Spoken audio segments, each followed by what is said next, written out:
Sasa kama ni vita, si muende kule North Rift pahali iko shida, mtusaidie. Mtusaidie na hiyo budgets wako huko, mungangane na hawa. Parliament uongee na mdomo na akili. Those are the things that are required in the National Assembly. A brain and a mouth. Just talk and say whatever you want to say. So Sabina pole. Nitapanga kutafutwa mbuzi hapa utengenezewe supu alafu so that but it's the cost of leadership. Hata wewe ulijaribu kutoa huye kuwa pate leader na kulipolisi yeye. Hii hata wewe pia ni jamba. So lazima pia upate matatizo jiani because you did what is unthinkable. So mimi nimeshukuru. Tutakubaliana tuongee kabisa openly. Have we agreed we are going to sort out this coffee issue once and for all? And you are the people destiny has placed in a unique opportunity to sort out the coffee subsector. When the history of how coffee was brought back to profitability, all of you here will have a chapter when that history is written. So mimi natakia nyinyi mema. Mimi niko hapa tu kusikiza na kuandika. Tusikize mawaziri wako hapa, tusikize wakulima waongee, watu ya cooperative waongee, wataalamu waongee, kila mtu waongee, magavana wako hapa waongee. Tuandike, tuambiwe, mtatuambia vile tutafanya. Ikifika lunch, tuende tukule lunch, turudi. Tuendelee. Ikifika usiku, tuendelee. Sasa kila mtu wako hapa. Na kwa hivyo, kwa sababu mimi ndio nimelipa hoteli, nikisema isifunguliwe mpaka tumalize, funguo yote nipatiwe. So hakuna mtu ya kwenda kulala. Sababu sasa, that's why I paid the hotel. I knew you could pay for yourself. Lakini nikajua wengine mtanichenga. Nikasema mimi nilipe, sasa mimi ndio mwenye funguo, ndio tukae hapa mpaka tumalize. God's blessings. May God guide you to have the right frame of mind to make practical suggestions in a very positive, objective and pragmatic manner for the benefit of our farmers. And when these farmers are sorted, mimi hata nilimwambia rais, hii wakulima ya kahawa na majani chai na maziwa na miraa na avocado wakiweka pesa kwa mfuko, mimi hata akiniambia twende nyumbani tuko tayari kwenda, because that will be our legacy. Hata tusipofanya kitu kingine hiyo inatosha, tukirudishia watu wetu heshima yao. Tunataka kuona wamama wetu wakiwa na pesa kwa mfuko, wakiwa wasafi, wametengeneza nywele, wamepeleka kwa ile kinyungu imekorogwa inasimama vizuri. We like seeing our women clean and beautiful and looking well, and they cannot if they have no money. Si ndio? Si wamama ni maji na kibeti. Yeah, we want to restore the dignity and the beauty of our women as a society.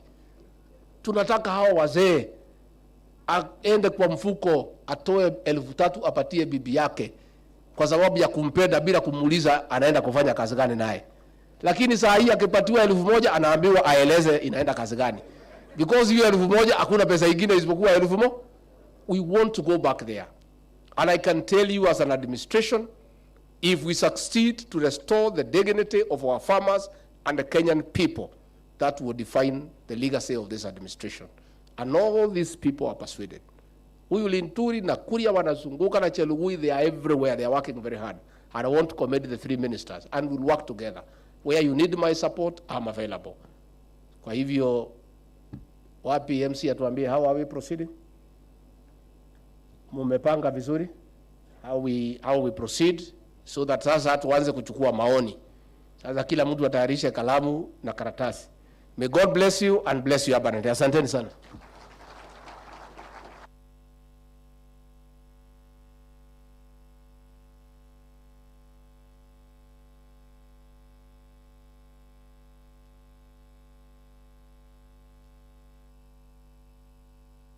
Indeed. And of course, ladies and gentlemen, we now have the direction, the counsel, and the advice from His Excellency, the Deputy President. Truly, that was not a good enough clap for such delivery. Kindly, let's give him a proper round of applause, ladies and gentlemen.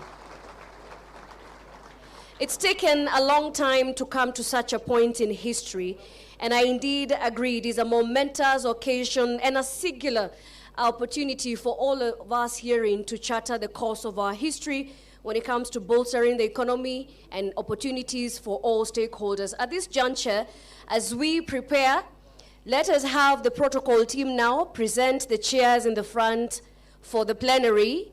Our plenary will encompass the CS Agriculture and Livestock Development, that is Mythical Inturi. We will also have the CS Cooperative and MSMEs, our CS Simon Chelugui. Let's have the chairs right here to kick off the plenary. The representative of the CS Foreign Affairs, Ambassador Frederick Moffa, and we will also have the former chairperson for Coffee Reforms, Mr. Njero Ndwiga, CS Industry Trade and Investments Cabinet Secretary Moses Kuria. This session will be moderated by PS Trade Alfred Kombudo. Remember, it is such an important activity, and what we need to focus during this session is the aspiration of this administration, the Kenya Kwanza bottom-up economic transformation model, to ensure that we have profitability in the economic sector pertaining to coffee. Let's have those seats ready, and one for the moderator. This will be a total of 6 seats, kindly. Asanteni sana. We are not yet having a break, ladies and gentlemen. Let us remain seated as our cabinet secretaries take to the podium, led by PS Trade. Welcome, sir.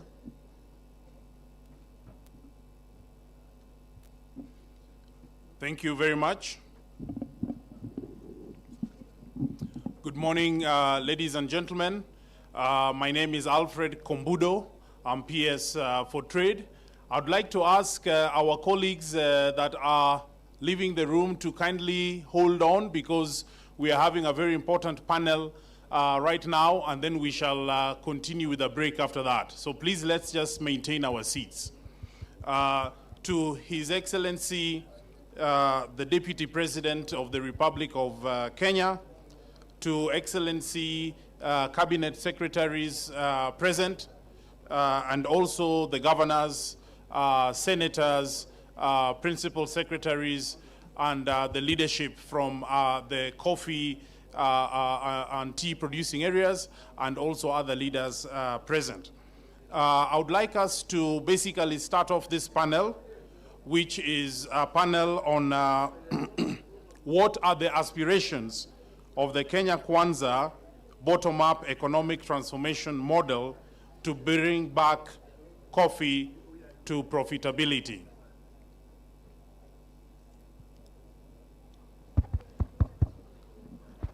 I will allow for a few seconds those that are completing, saying a quick hello, to complete settling down so that we can commence the panel with the full attention of the audience.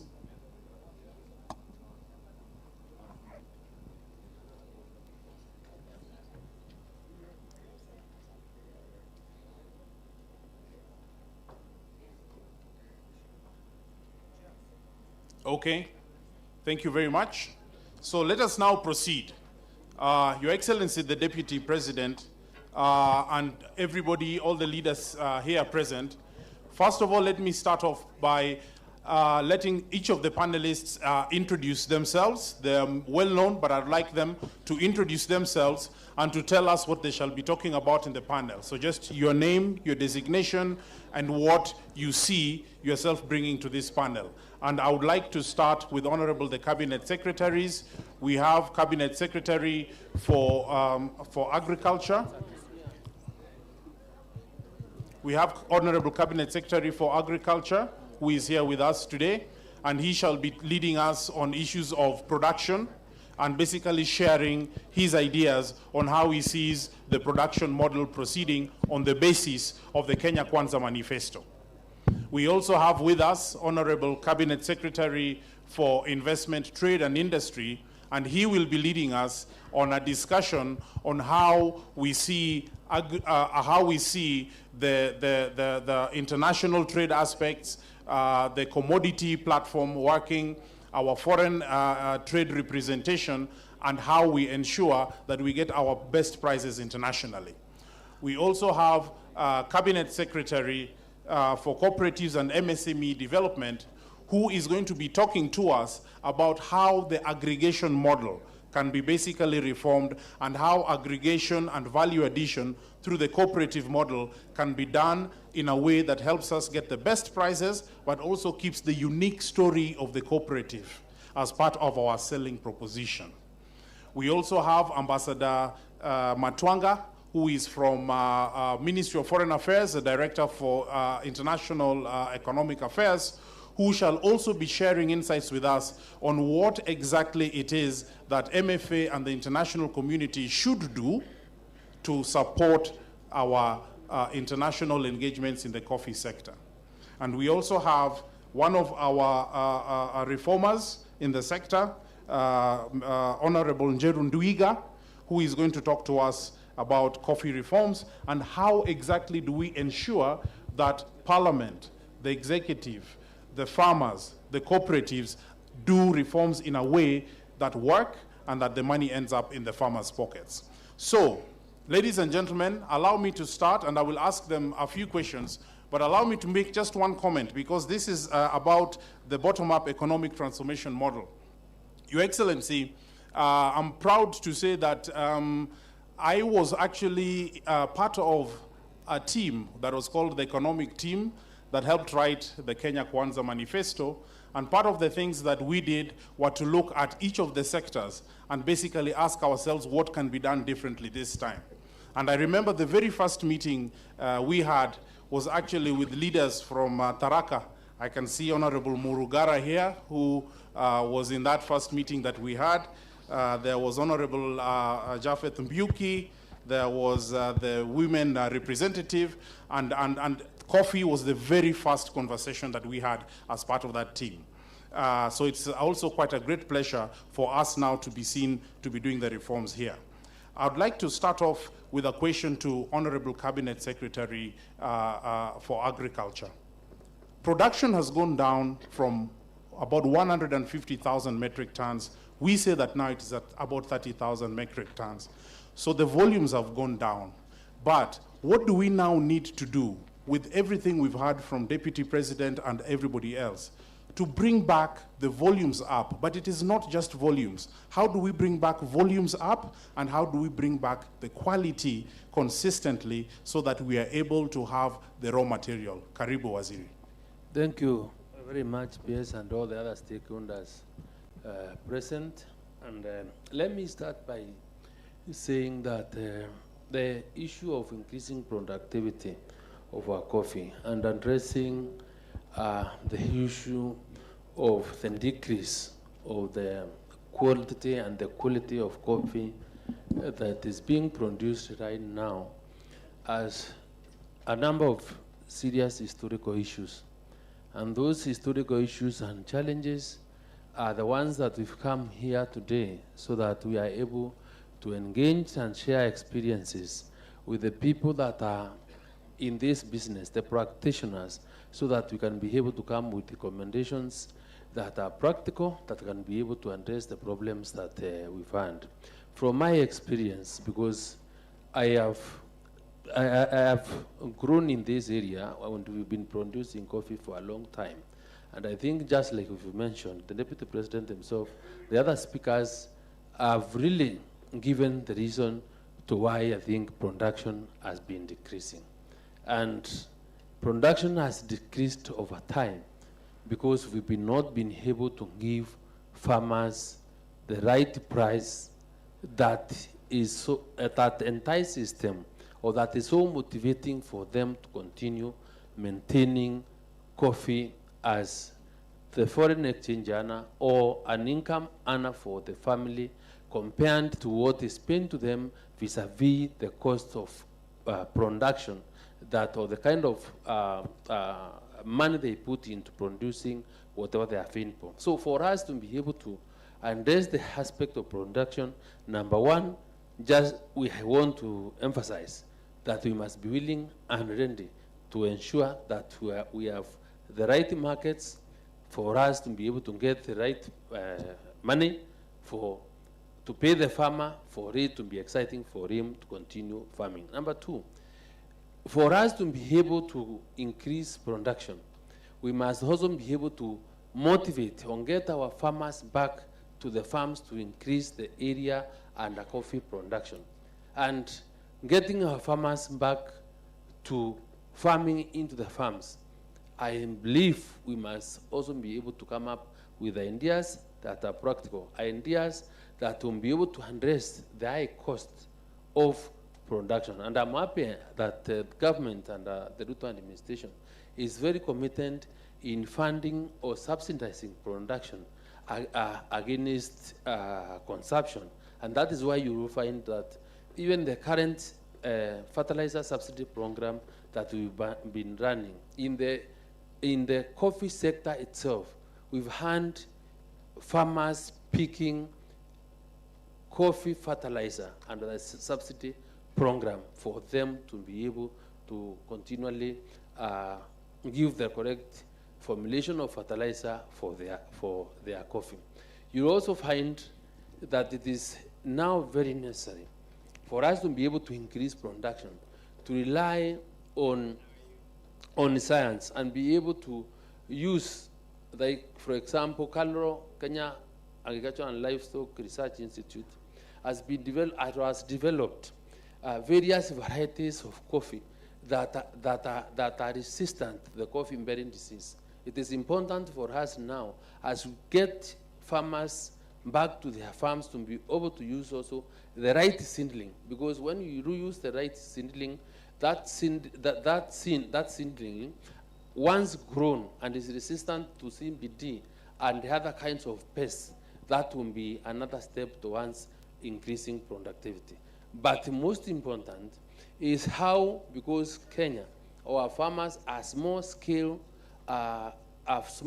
farms, is how we can be able to mobilize as many farmers as possible to be able to accept that the reality of life right now, for us to be able to get the tons that we want to produce per year, there must be the participation of as many farmers as possible. And I think it will not be a problem getting farmers to farm, as long as we are organized in a system where they have confidence that once they do the production, there will be value addition for their coffee, there will be good market for their coffee, and for that matter, because agriculture or coffee production is business like any other. And when there is good return for any business that you do, then every person will be happy or to get into that business and continue doing it because it earns or makes money for himself. So let us commercialize coffee farming. Let us make it business like any other. And I believe our farmers really do not have a problem as long as we have good money for them. And because we traveled with and now I've been moving out of the country for quite some time, and there is no area that I've not been to, including our last visit in Belarus with Moses yesterday. And the business people and other government officials that we've met are always talking about the good quality Kenyan coffee, which they are willing to buy. Remember the meeting we had the Vice Prime Minister talking about why do they have to get their coffee in Belarus from Europe? Why can't we export directly? So there is room for us to explore new markets for coffee, and I think out of that and the value addition, we'll be able to earn more earnings, and that will really motivate our farmers to get to the farms and be able to produce more. And of course, with the government support and the commitment that is being given, I don't really find it a problem. Thank you. Thank you. Thank you. Hello. Thank you very much, Honorable Cabinet Secretary, for giving us that information about the production side. Just to inform the audience today is that we want to try and make a hard stop 30 minutes from now so that we can proceed for the coffee break. And therefore, I would like us to move fairly quickly to continue telling the story. And Honorable Cabinet Secretary, still on the production side. We do note the strategies around bringing back, fertilizer, inputs, and the things that the farmers need in order for the production to happen. over the last 10, 20 years, is it just, for example, a matter for us to get back into the game and sort of do what we've been doing, or have things changed out there in terms of production, in terms of breed selection and so forth, that we will also now need to basically put into our production systems so that we produce for what the market is actually expecting? Other than addressing the issue of the areas of production, I think it will also be very important for us to address the issue of governance in our cooperative societies. How the quality, the type of leaders that we elect as farmer organizations in our factories contributes also seriously to whether farmers will have confidence to go back to their farms or not. So, because it's an issue, and I would want to encourage the leaders to become open and be able to bring it out. And as long as we have the politically elected people leading this cause, we cannot really fail. Because I have been a member of parliament for quite some time. I know whenever any leader takes up a matter and runs with it, the people that elect him and the people that he leads are always very faithful to the advice that is given to our elected leaders. So even we have, as we address this particular this issue, it is important that we all come together and agree this is the way we want to do things, this is the way forward, because our agents on the ground there are the people that have been given the mandate by the people of Kenya to represent them in all spheres. And I believe when we do it, it will not really be, it will not be a problem. As long as we're in the right frame of mind, we have the right people, the right advocates for this cause, we'll be able to succeed. Thank you very much, Honorable Cabinet Secretary. And now we shall move on to Honorable Cabinet Secretary responsible for cooperatives and MSMEs. He had a very interesting presentation where he spoke about the fact that both Kenya and Colombia are growing Arabica coffee. But it seems as if there are some of our competitors out there that have managed to use the cooperative model in a way that enables the cooperatives to have the governance that Honorable Cabinet Secretary for Agriculture is talking about, to mobilize in such a way that they have the financing available. They basically are also able to do the cooperative marketing and to be able to create a product that ensures that the farmer has money in their pocket at the end of the day. Honorable Cabinet Secretary, from the learnings that we have had internally, from the learnings that you've had in your visits in Colombia, what are the 3 or 4 things that we are going to do for the cooperative societies so that they regain their foothold as the fulcrum for coffee production? Thank you so much, PS, Your Excellency, the Deputy President, colleagues, PS, CSs, and governors, and senators, and members of parliament, and our dear farmers. This is a very important discussion. The Kenya Kwanza administration came up with the better and identified a number of value chains to be supported and given due consideration, coffee being one of them. Your Excellency, I want to break down this question into around 5 issues from my own perspective, the perspective of the ministry, and also what we've gained and learned in the last 6 months at having interacted with the governors, interacted with the leadership of the country and coffee farmers. On the issue of productivity, we have had a decline, serious decline in production because we stopped carrying out and managing our Coffee Research Foundation. The Ruiru 11 that has brought us to where we are was a great innovative and scientific research that has stood the times.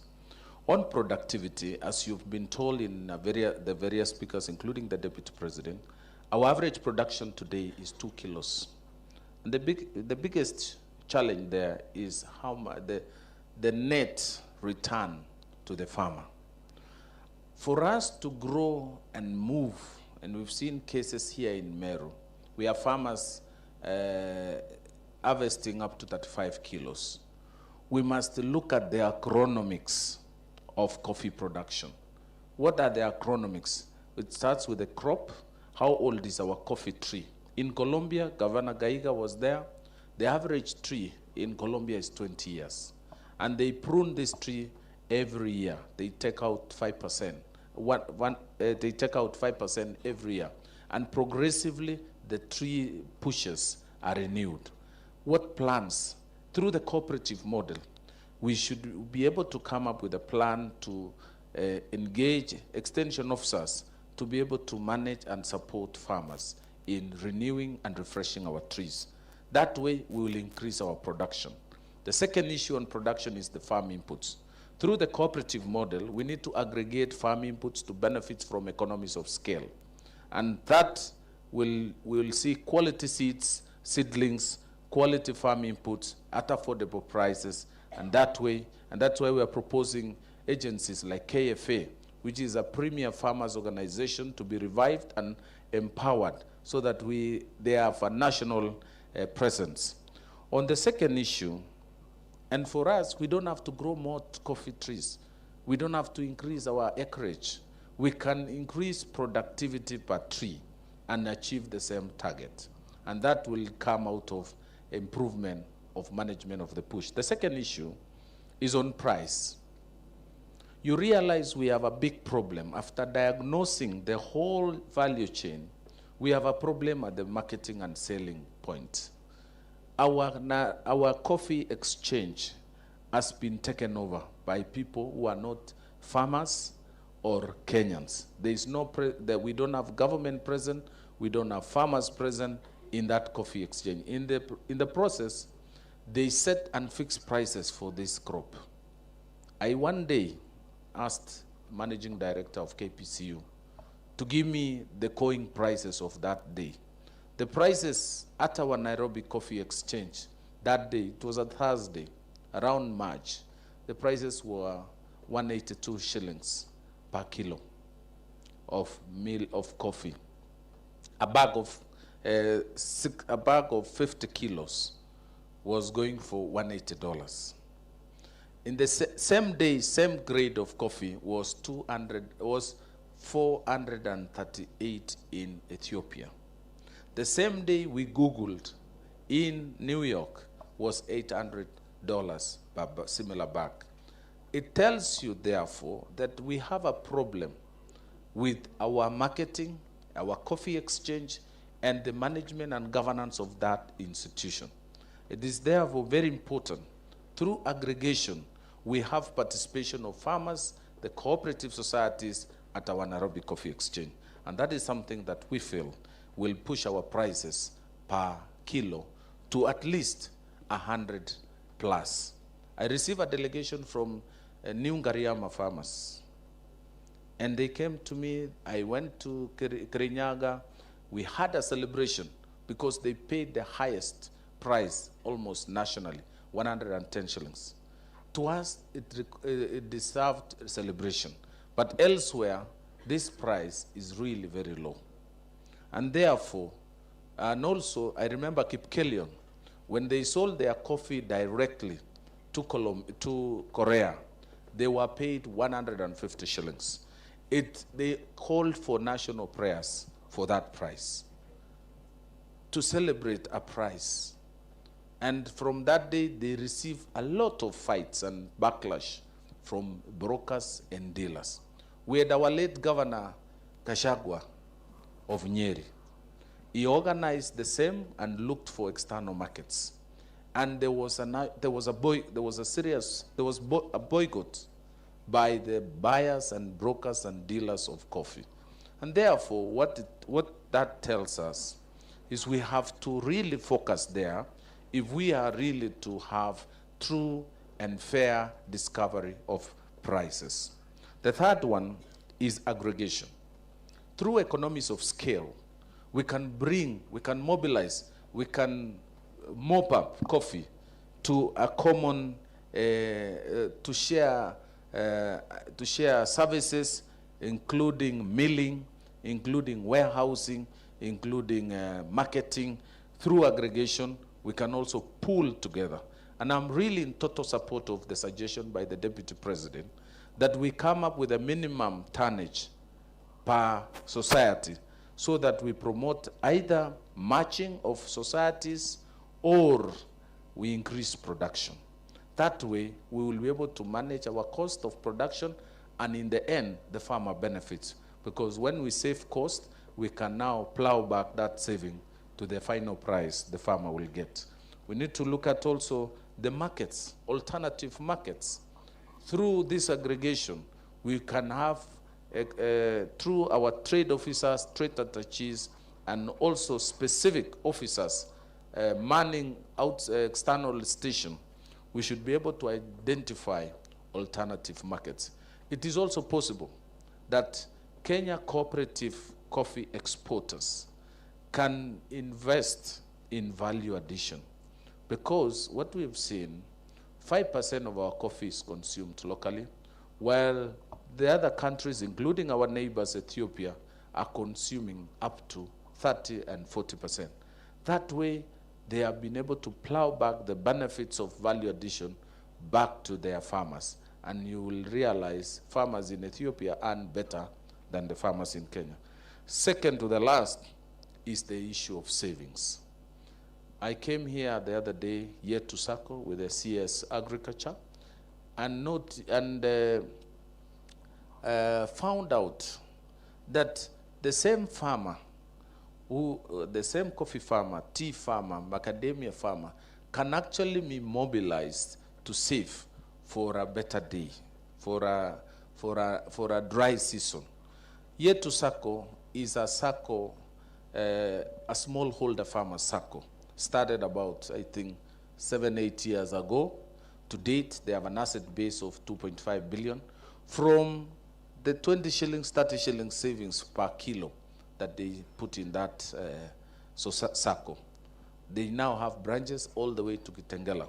And farmers that day were earning as high as 200,000, one single farmer, from those small savings.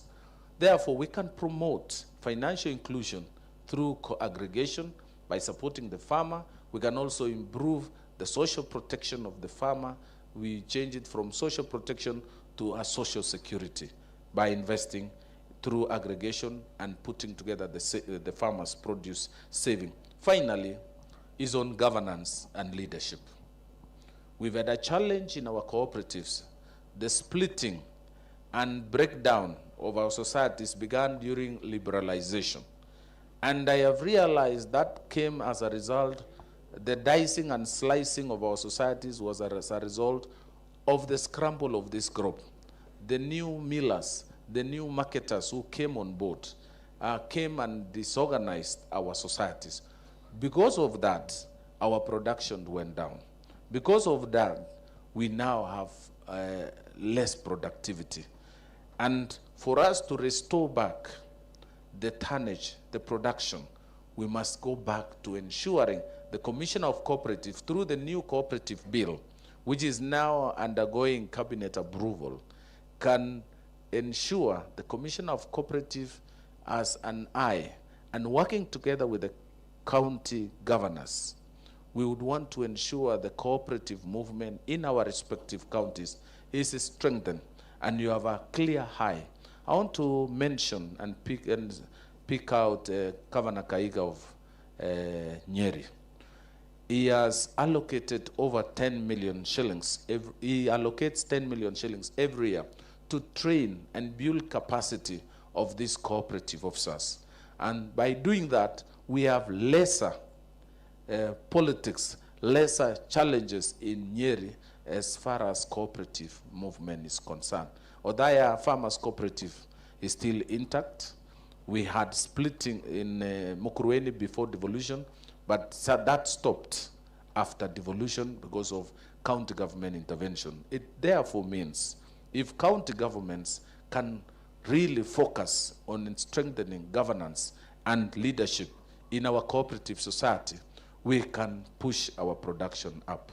So those are my responses on this, and when all that is said and done, we believe that the coffee production can be profitable. Thank you. Thank you very much, Honorable Cabinet Secretary. He has made several points, but that of governance and using cooperative model, well-governed, is really what is going to get us forward.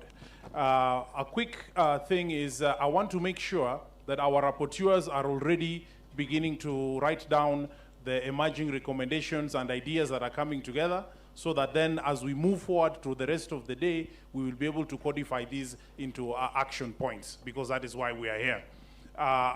Secondly, I would want to alert the panel members that at the end of the panel, I will ask you to tell us what is the one thing from your ministry that you're going to immediately do in order to advance the agenda that we are putting forward here, so that that can also be recorded down. Thank you very much, Honorable Cabinet Secretary, for Cooperatives Development and MSMEs Development. We are now going to go to a conversation with the Honorable Cabinet Secretary for Investment, Trade, and Industry. Honorable Cabinet Secretary, once production has happened, assuming that it has been done to the liking of the market, and once aggregation and the cooperatives have basically put together a product that needs to go out into the international markets, how do we ensure that we get the best prices, that the consumer out there knows where the coffee exactly comes from, the story that can be told about that coffee, and how do we ensure that Kenya regains its foothold as the home of coffee? Karibu. Thank you. Let me, before even I talked about the marketing element, let me just touch a bit on that issue of the governance and institutional framework. Because now speaking like a stakeholder in the coffee, I think even before the marketing, we have an issue there. I remember in 2004, I was working abroad, and I was the first person to import from abroad the first container of coffee from KPCU. When KPCU was KPCU, that was in the year 2004, when Ruth Moniki was the CEO. And we've seen what has happened to KPCU over the years. By the way, and I'm looking forward to the discussion on tea in 2 weeks' time, as His Excellency has said. You know, in tea, despite the many problems, still some, as we say where I come from, men still go to the bar to have a beer and they sing goats at least once a month. Because KTDA still provides that framework, which it may not work very well, but at least it's there. But if you look at exactly what happened in coffee with the collapse of KPCU, it shows that let us keep our institutions, even if they're not working very well, they can be improved over time. Because now this free for all that has come is not good for anyone.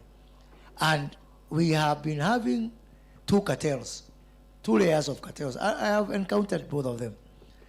The cartel at the higher level, you know, those Muzungus, the importers, the big companies. In 2013, before I went to Parliament, I was a very good friend of, as CSR said, of the late Derito GACHAGUA. And I was actually his consultant when we were trying to fight with the cartels and the frustration that he got. And by the way, because of Derito GACHAGUA, this is a battle that personally I must win. Because we started and we tried and we saw the frustration. And they will come, I remember that time, and Honorable Duiga is here, Senator Duiga is here.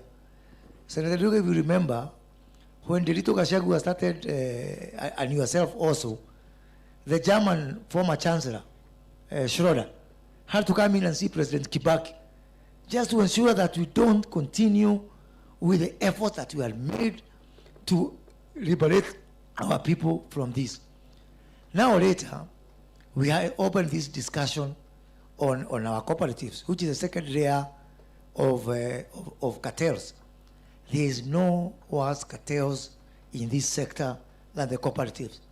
And I want to challenge everyone. If we have to make a change, let us first of all put our money where our mouth is. Let us buy the bullet. can we change the law to a such a way whereby the governor of a coffee county and the member of parliament from that area are automatic members of every coffee cooperative?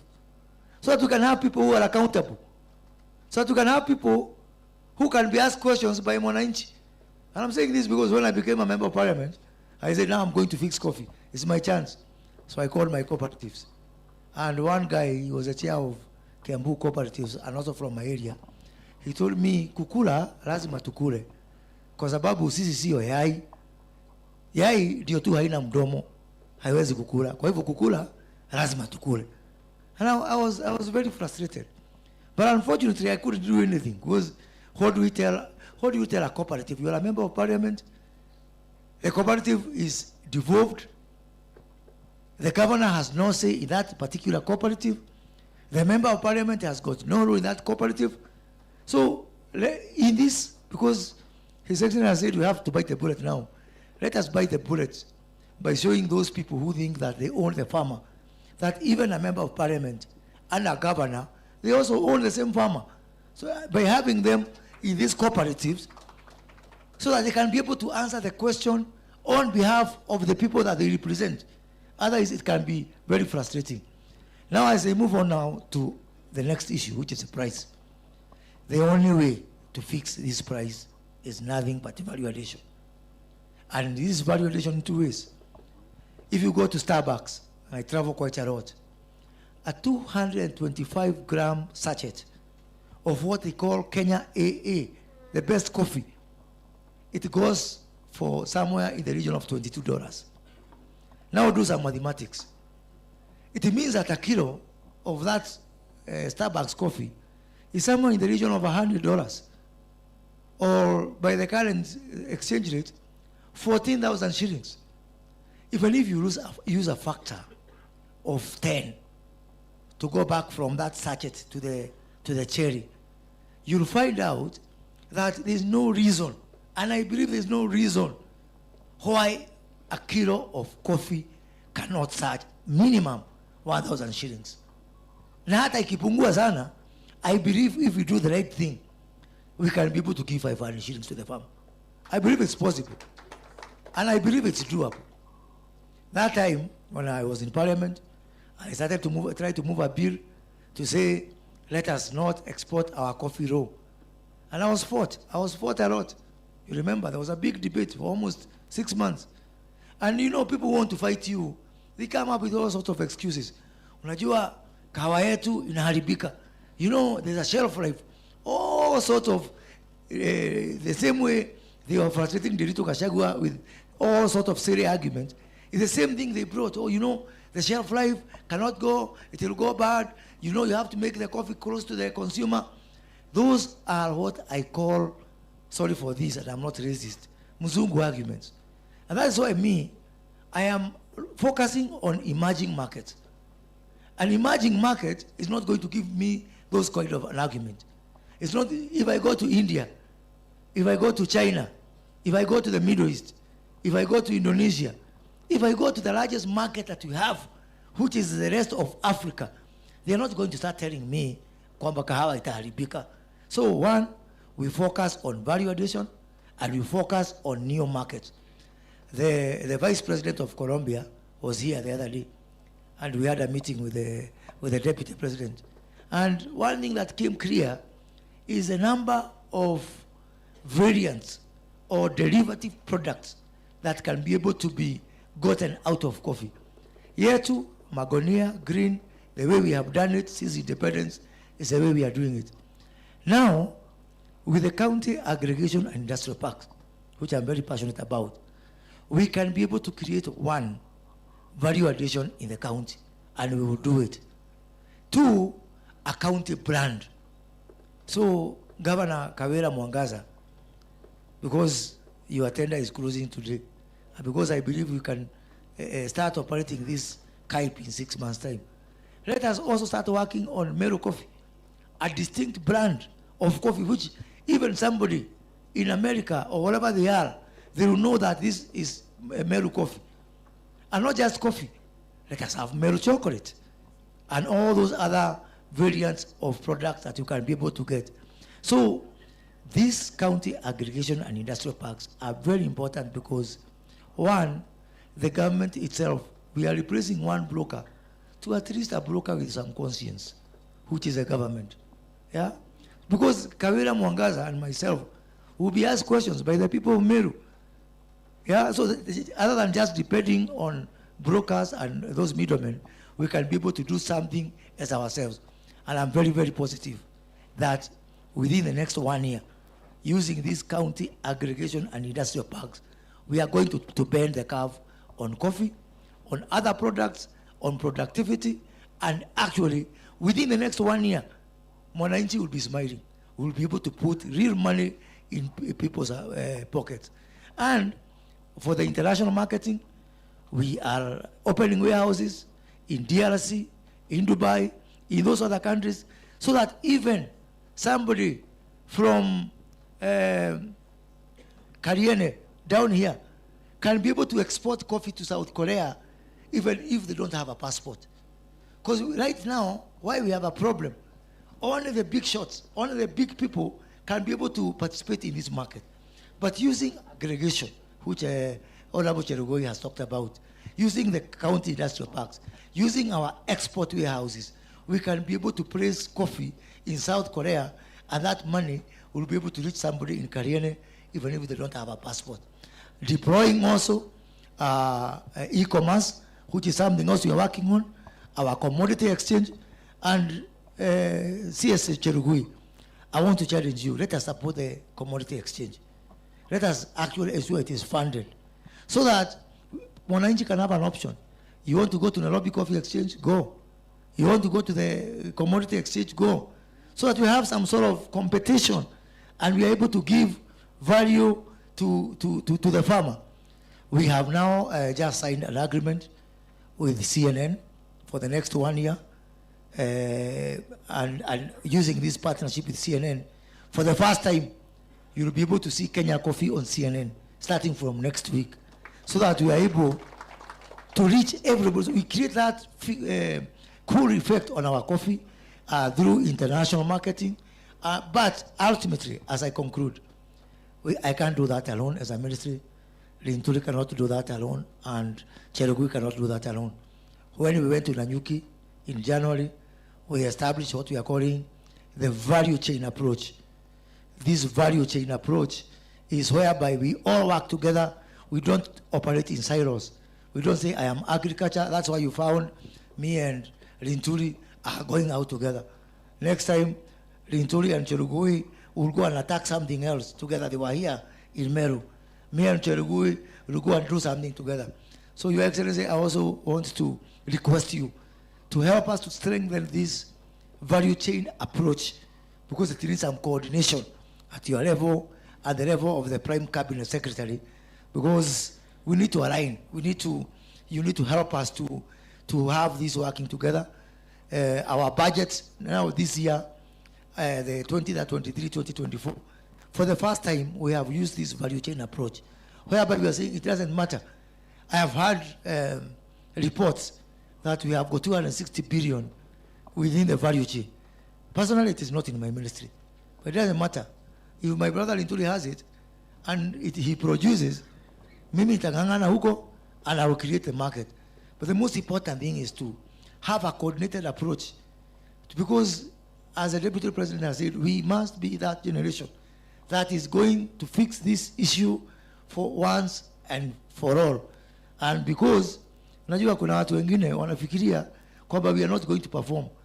That's why I'm saying the only auditor who is going to audit our performance is a Mwananchi at the ballot. So we'll be given time. If we don't perform, Mwananchi atatupiga kiboko.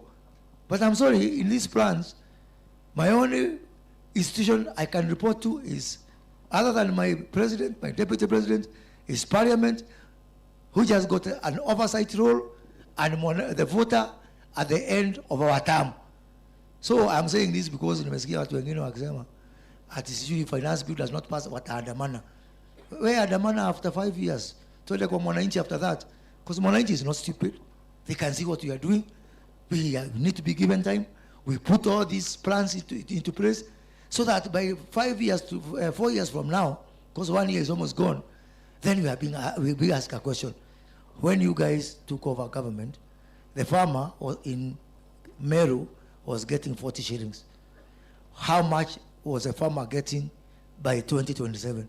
And I'm not saying that it's going to hit until 2027, but I think that we need sufficient space to put all these plans together. Wengine ambao walikuwa kwa hii serikali, ukiwauliza kahawa inatoka wapi, wanakuambia inatoka pale kwa nini, kwa kitchen pale. They don't know about the trees and all that kind of thing. So please let them give us time now. We put all these efforts together, we work together, so that at the end of the day, we can be held accountable by our people. Thank you. Thank you very much. Let's give a round of applause to Honorable Cabinet Secretary. It's now 11:48. We've overshot by about 3 minutes, but it's an exciting conversation, and I want us to follow through with our other panelists, and then we'll try and wind up as quickly as we can. Thank you, Honorable Cabinet Secretary. Governance is keeps on coming up. Excellency Deputy President, that issue of governance, wherever we talk about production, it's coming up. Whenever we talk about cooperatives, it's coming up. Whenever we are talking about the marketing, it's coming up. And therefore, that is something which I think it is loud and clear we have to fix, take the hard decisions so that we are able to then move forward. Moving on, we have a representative director for international economics at the Ministry of Foreign Affairs, Ambassador Fred Matwanga. And as I introduce him to speak, perhaps I will phrase my question to you in the context of something that the State Department for Trade does, and for where we want some additional support also from MFA. The State Department for Trade manages what is known as the Foreign Commercial and Trade Service. These are the officers that we have been posting out there to basically help us with market development, to help us with product development, and to be able to create the relationships that we need in order for us to be able to improve our exports. One of the key things that we've already decided on and has been agreed to by Honorable Cabinet Secretary for Investment, Trade and Industry is that even for the cadre of the people that are representing us abroad, we shall be posting them on a value chain basis. We shall basically be saying, if we are in the coffee sector, we need to have people out there who are conversant with coffee, who understand coffee production, who understand coffee aggregation, who know how to do coffee tasting, who know how to establish relationships, who knows how coffee exchanges work, and then that is the kind of person that is going to be able to have the capacity to basically implement this. And as a State Department for Trade, we have made a commitment that we are not going to post any more trade attaches who are not going to be posted on the basis of value chains. And this is something that I believe over the next 1 or 2 days we'll be able to refine at this conference so that then we're able to move coherently. And now to your question, Ambassador Matwanga. The conversation on foreign affairs. We have 200 missions abroad. You are in consistent conversations with the people out there who we are calling our markets. We have people coming into Kenya for conferences. We have people engaging us on all manner of things. How does foreign affairs become an instrument for us to advance and market our coffee in a way that gets us 1,000 shillings or more per kilo? What instruments do you have, and how are you going to deploy them for the benefit of coffee farmers? Thank you, PS, and Your Excellency. Foreign affairs is a key player in marketing of Kenyan products, attracting investment in what we call within the ministry as the economic diplomacy pillar of our foreign policy. And this is a pillar that has been promoted very much by the presidency. And nowadays, just to let you know that whenever the president is on a foreign mission, he always asks, what is it that we are going to bring back home? And what we are going to bring back home is if we open up markets for more of our products, if we attract more investment in our various sectors. And these sectors, coffee is key among them. So as foreign affairs in our economic diplomacy, we work towards promoting our Kenyan produce, tea, coffee, fruits, vegetables, and everything else. From my department, which I head, I'm the Director for Economic Affairs and Commercial Diplomacy, I work with all ministries and state departments to promote what they produce and to attract investment. And of course, as the moderator has said, Kenya has got around 60 missions outside there. We consider these missions as the first point of marketing and promotion of Kenyan products. And as it has been said, we have commercial attaches outside there in most of our missions. But there's a point we need to note. There is one thing having a commercial or a trade attaché outside there. There is another thing facilitating them and enabling them to do what they are supposed to do. And that is the first point of my discussion, if I were to say.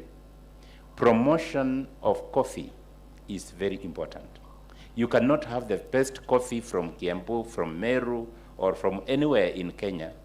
You must let people know about it. The challenge we have, most of our missions do not have promotional material for the coffee that we produce, for the best coffee that everybody knows. When you go outside there, everybody knows Kenya has the best coffee. But where is it? You'll rarely get it in many shelves outside there. Our missions, our trade attaches, they are there, but most of them, when you ask them, they always ask me, they want promotional coffee, they want promotional tea. We need to invest in providing or supporting the promotional activities of our missions. Of course, as the moderator said, the commercial and trade attaches, they work under the purview of the ambassadors and high commissioners. We need to do everything possible to empower our officers outside there to do the promotion. It is not, from the point of foreign affairs, it is not just our missions outside there. We have easy access to other missions based in Kenya, or even where we don't have missions, foreign affairs has a way of reaching out to those markets. We need to work very closely with the relevant ministries and even with the private sector. That is part of our role, to make sure that we reach out as much as possible.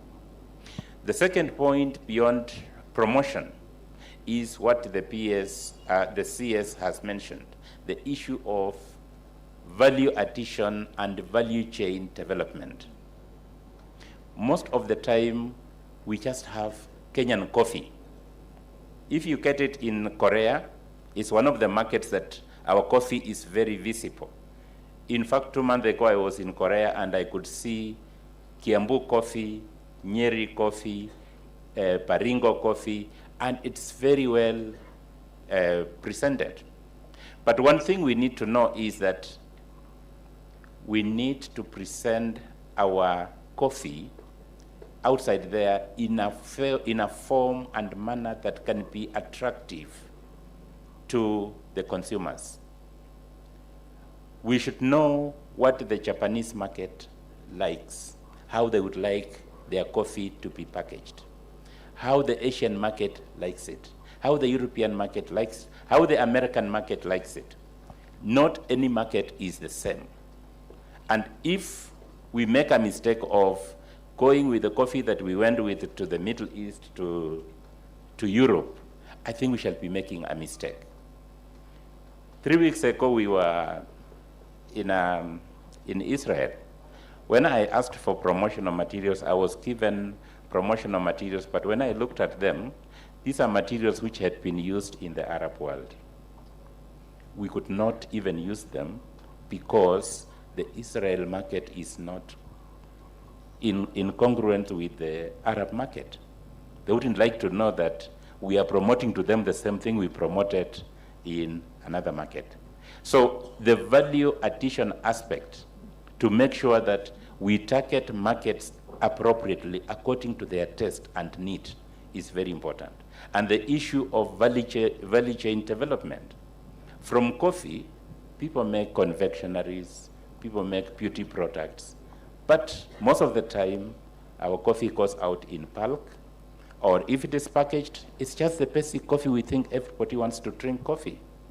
Why can't we earn more, plan to earn more from coffee by enhancing the value chain, other products that can come from the same? The third thing I would like to mention from the foreign affairs point of view is about sustainability.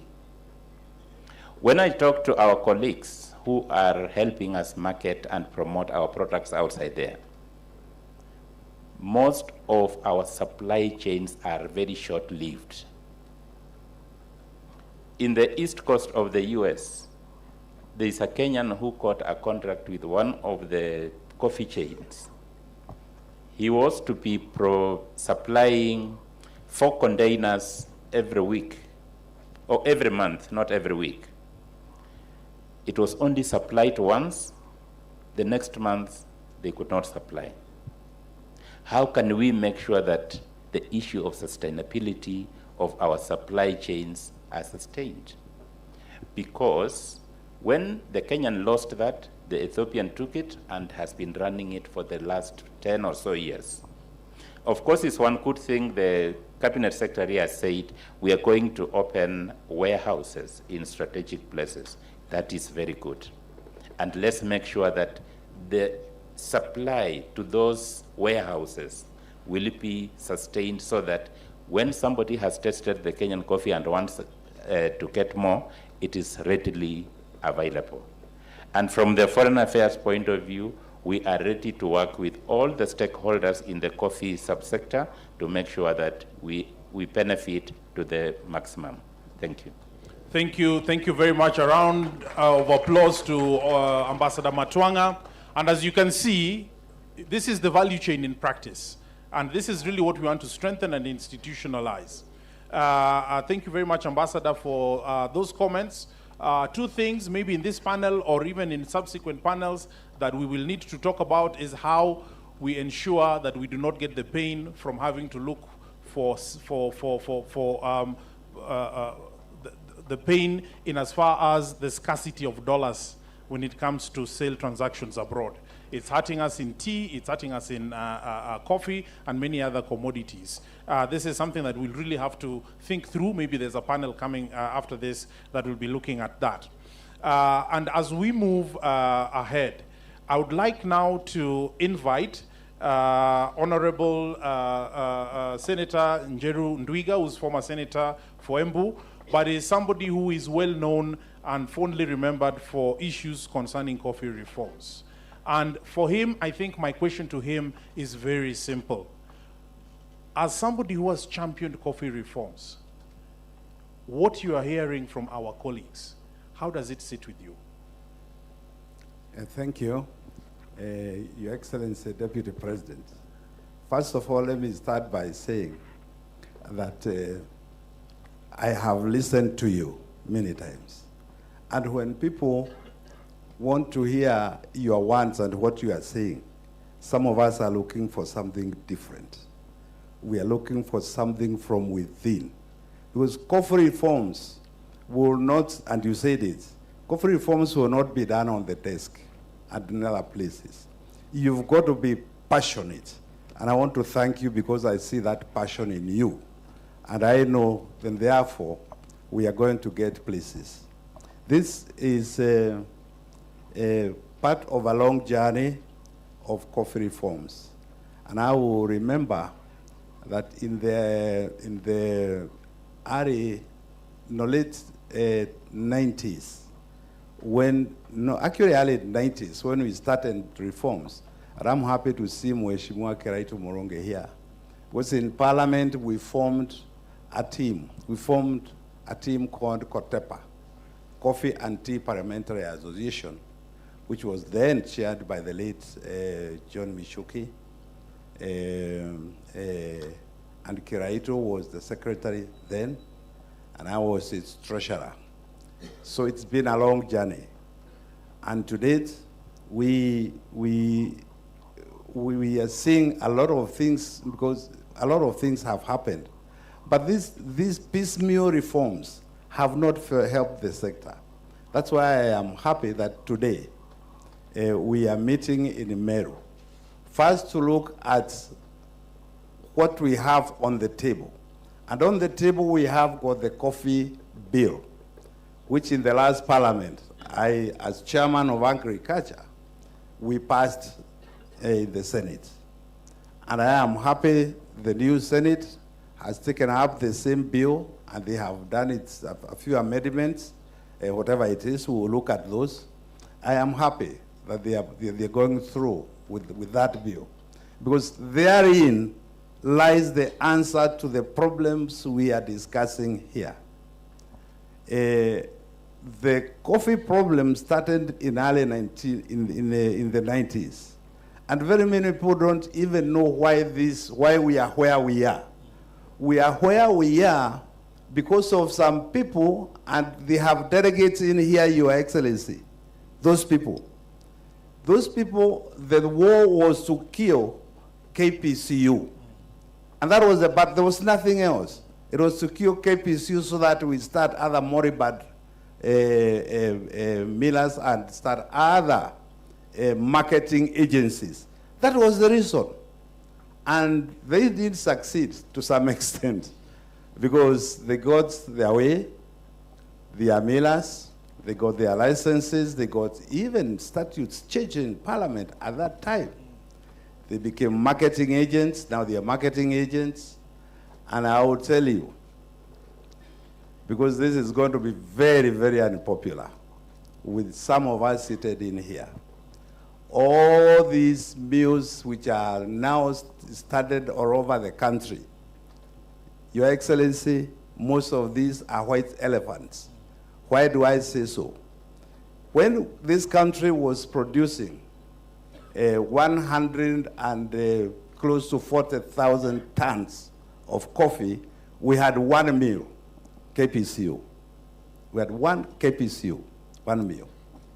Now, we are now producing, we are at what? This year about 50,000 metric tons, and we have almost 20 mills. We have almost 20 mills. These are white elephants. I know I am going to be very unpopular with the people who are leading those mills, but I want you to look at these statements 10 years from today, because that is the truth. That until and unless we begin to look inwards where our problem is, because our problem is not with the consumers. Our problem starts with us, and is with us, starting from our cooperative societies that has been saying governance all along, from the cooperative society all the way up. And I really do hope, those of us who've been in the reform sector for this long, I really do hope that this sector, when we put in institutions, because we need strong institutions, that we will have strong leadership in those institutions. Because that's where it all is. Strong leadership in those institutions. People who will be passionate to lead this sector, where this sector should be going. Honorable Kuria did mention, I think that happened once. Me and your brother, your late brother, we, at one time, when we were championing coffee, we made statements that from now on, Kenya coffee will not leave Mombasa in bags. It will live in either cans or in tins, value added. The Chancellor of Germany came here. And the reason we were saying that was we just come from Berlin, where they were congregating all the world coffees from the Latinos, from Africa, from wherever, and then exporting it.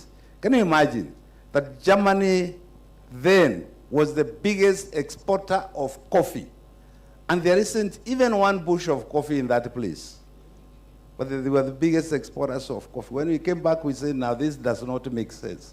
And these fellows are dictating prices to us, that this is how much you will buy your coffee. And one time we asked, and I remember it was a meeting where then the president was Kibaki. That's why the man came. As when we want to buy a Mercedes, you walk to the showroom, and you have no option to discuss the price. The price is fixed, it's there. Take it or leave it. So why is it that our coffee people are telling us how we should take it to them? Your Excellency, you have traveled, and all of you have traveled. You have gone to all these cities, all these Starbucks and wherever in the world. Tell me, where did you go and find in a cafe that this is Kenya AA, this is Kenya AMB, this is Kenya PB? Nowhere. All of it is Kenya AA, wherever you go. What happens? At the exchange here, a bag of AA maybe that week or that month was bought at $450. Now the other bags, the lower grades, would you believe it? Some of them go for as low as $50. $50 per bag of 50 kg. That is $1 a kilo. If you divide that kilo by 6.5 to get how much that is in sherry, it is cents. It is not even shillings. If you divide, how much that is, in terms of sherry. So what we have to look at today, and I am happy we are talking about value addition, is for how long? Those of you who do not know the history of cooperatives and the history of coffee, is that coffee, when it was brought by the white man, by the colonialist, it was not meant for you, it was meant for them. Even after you got independence and you grow the coffee, it is not yours, it's meant for them. 60 years later, after we've all gone to school and we are where we are today, we are still behaving like my grandfather was the one who wasn't planting that coffee. It is time to change.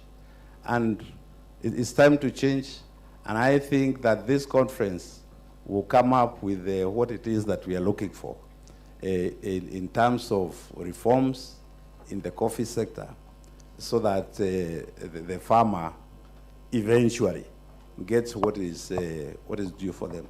But I do know it's not going to be easy. But I'm happy because now I can see where it is being championed from. I'm very comfortable. I know it will work. Because these people are not easy. I want to see Raisi, even when we are doing it at the Senate, one day you would get one of our members saying, but you know these things, why are we removing these people? Who is going to sell the coffee for us? Our coffee sells itself. Yes. It is known worldwide. All you need to do is remove those fellows. The reason why we are poor as coffee farmers is because our coffee is not available to the people who want to pay top dollar for it.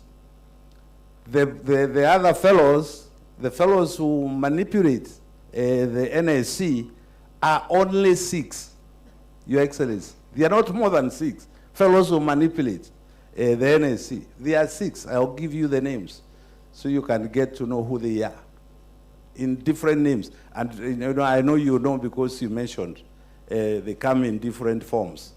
One company and another company.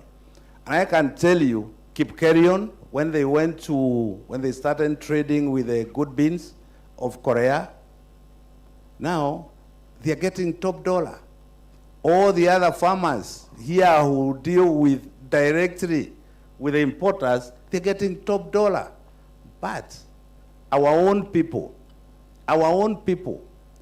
the leadership of cooperatives, they don't want that. Why? They want to UKO. Those years when we were going to school and getting and paying school fees, I want to finish. This is the very last one. When it's coffee, I can speak the whole day. But those days when we were doing that, our cooperative societies were not in debt. They were not in debt at all. Because, number one, the first AGM of the year is to fix the budgets for the year. So why are we borrowing? We are borrowing money to do what?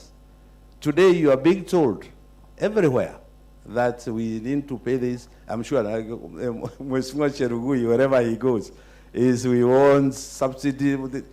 Really, for what? What happened to the money? And coffee was not given, coffee was paid. Anyway, I want to end there right now. I don't want to end there, but I have to end there because of The time. Thank you. Thank you. Thank you.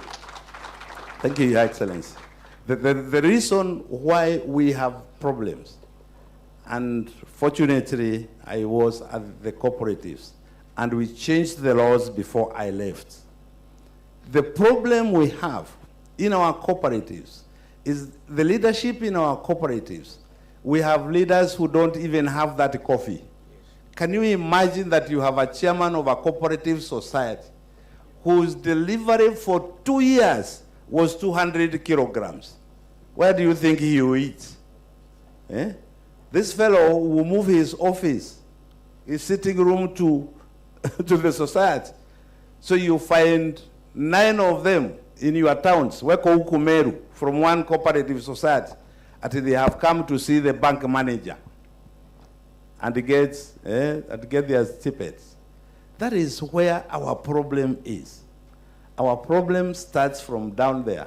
And I know because we have discussed this with the Minister Cherugui, that this will know, if we can enforce those laws is what kind of leadership. And now I know it is going to happen. Because I know those days fellows would even want to go to court and say, no, you cannot interfere with our cooperatives. You know, about markets, and I am happy, CS Kuria also talked about opening new markets. At one time, we had finished issues of marketing Kenya coffee. We got All China Federation of Cooperatives. Those of you who don't know, China is a cooperative country. And their vice chairman, the chairman came here, and he met President Kibaki then. And we agreed that all Kenyan coffee will be processed and packaged here and labeled in Chinese and taken to their supermarkets. Those supermarkets also are cooperatives. Do you know what happened, Your Excellency? KPCU was supposed to be the one doing that. They took me to court. Walipeleka waziri kwa court. Wakasema, you cannot interfere with us, we are a private entity. Fortunately, for them, elections came and I was voted out. So it was very fortunate for them. But, but that did not silence me. I am here today, talking about the same thing and saying we know the market for our coffee is there. And those low grades which are fetching $70 and $100 at the exchange, wacha tusifanyie hapa Meru. The problem is that we don't consume our own coffee. When we were going to school and getting top dollar on our coffee, we were consuming our coffee. Most of you will remember Kahawa Ngoma, Kahawa #1, KK Kahawa. Those were our coffees and they were available. Today you go to the kiosk here, you will not find coffee there. You won't find. You would have found a Nescafe imported from other places. Our coffee is not there, Your Excellency. Yet our farmers are getting cents for coffee, which we ought to have done in Meru here. So I want to congratulate you, CS Korea, for what you are doing. Let us get those low grades which fetch nothing out there. Let us value add those things here. Let's value add here, locally, and consume it here. Can you imagine, Governor Kawera, if all your schools were consuming that coffee? Do you know coffee is good for students? If they are consuming that coffee, right? So you've already got markets for that coffee. Your hospitals, everywhere, we've got a market for our coffee. It is there. And the opening of warehouses. Africa alone, Your Excellency, right now with our 40,000 metric tons, it is not enough. It's not enough. Kupeleka Africa, only here Africa. Wacha kusumbua na mzungu. No, you said you don't want to sound racist. Me, I'm Mau, so me, I don't care. Mzungu can go wherever they can go. Because those are people who have impoverished us deliberately. Deliberately. The agents are here. One fellow is a miller. He buys our coffee, but he's buying on behalf of several outlets out there. When you go out there, ask the small roasters. There's one roaster, I mentioned that to Mheshimiwa Cherugui, who showed me invoices of how much he had bought Kenyan coffee. I didn't know that Kenyan coffee is bagged coffee. Even the lights are there. And he was buying that coffee at $1,200 a bag, right? When you check where the bag came from, maybe at the auction here it was something else. Check this if you want to prove me right. When we have sold our coffee at the exchange, by the time it gets to Mombasa, nataka uende Mombasa when it's being loaded, and check, you will not see a bag labeled Kenya AA, or Kenya B, or Kenya PB, or Kenya whatever. No, all of it is Kenya coffee. Fellows who will buy our coffee, some at whatever price, then all of it is bagged together. And when it gets there, it is Kenya coffee. We are also losing money. We are looking for money now as a government and as a country. In that process, we are losing a lot of money. And those are some of the things we need to look at. Thank you very much, Your Excellency. Thank you. Thank you very, very much, Honorable Ndwiga, for that. I think you're a voice that we need to listen to more and more. And I've received, I'm seeing a request from Honorable Mbarire to ask a quick question.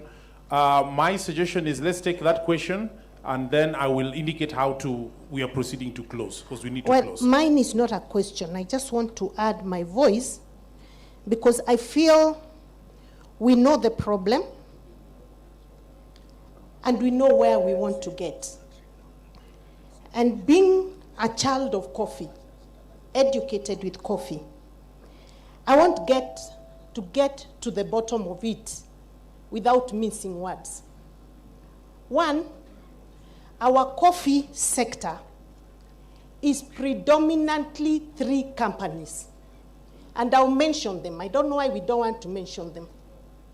We have Newman, we have Econ, and Sukafina. Or is it Sukafina, something like that.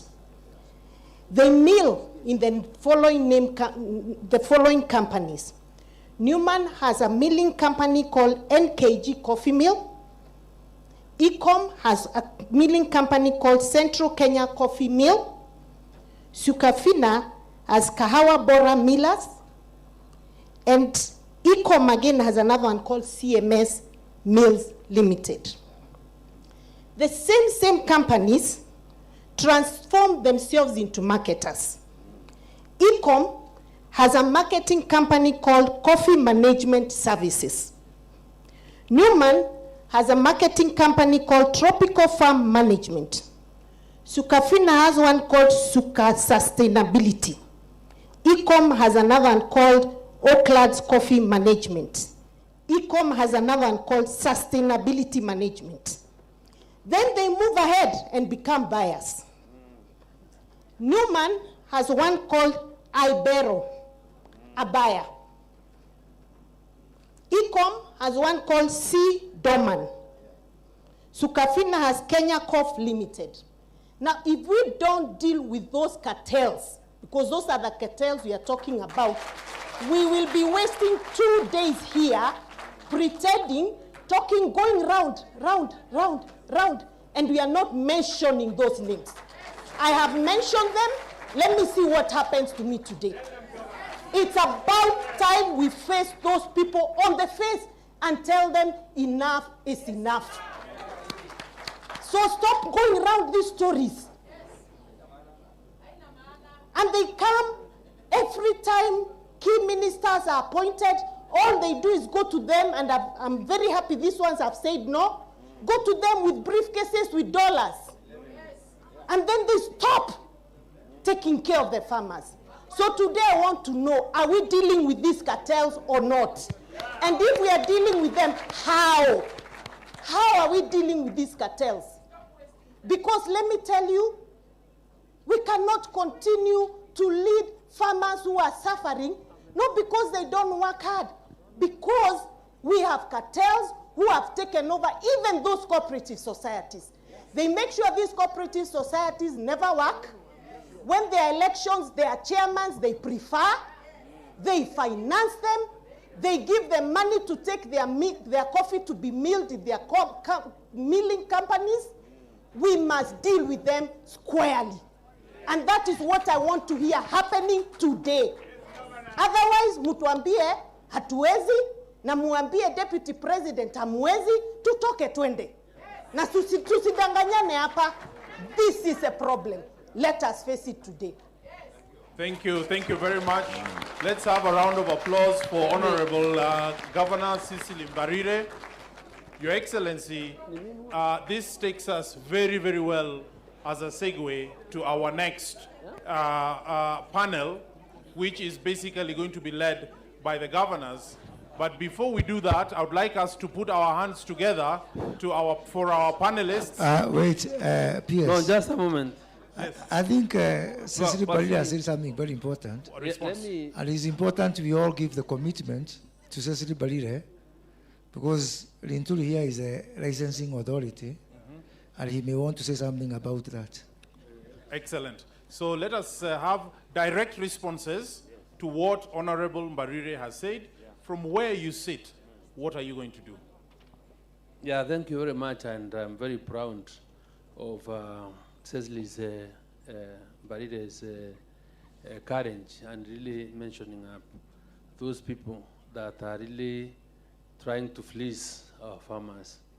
I was trying to ask Kuria, because this is the first time to hear about these companies at my level. But why are you shouting? I'm telling you, when this conference was brought here, and I think the Deputy President said, Meru is a country of brave men. I'm the one who was asked to speak. And I've asked to speak because I cannot feign ignorance. I am very particular when it comes to some issues of integrity and issues that touch on our people. I've picked this mic to ask my coffee directorate from HAFA to confirm whether these people are licensed by us and by HAFA, so that I can make a commitment on what we want to do. That's what why I'm saying. Aundi, are you here? I'm a chairman HAFA. Aundi, Akuma, you are the coffee, who is the director coffee? Please answer to this matter. Hello. Okay, Mr. Audi, or the people that have been referred to, we want a quick and direct answer. Let's listen to them. Quick and direct answer. Hello. Let's listen, please, let's listen. Yes, it is true.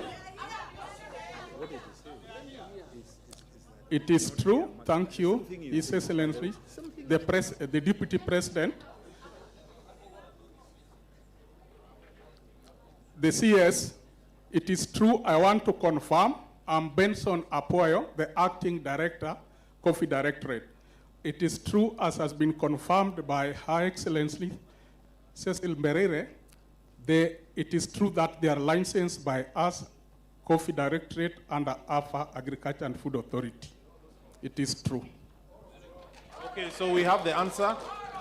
So this is the direction I'm giving. Immediately when I'm back to the office on Tuesday morning, we'll have a meeting with you.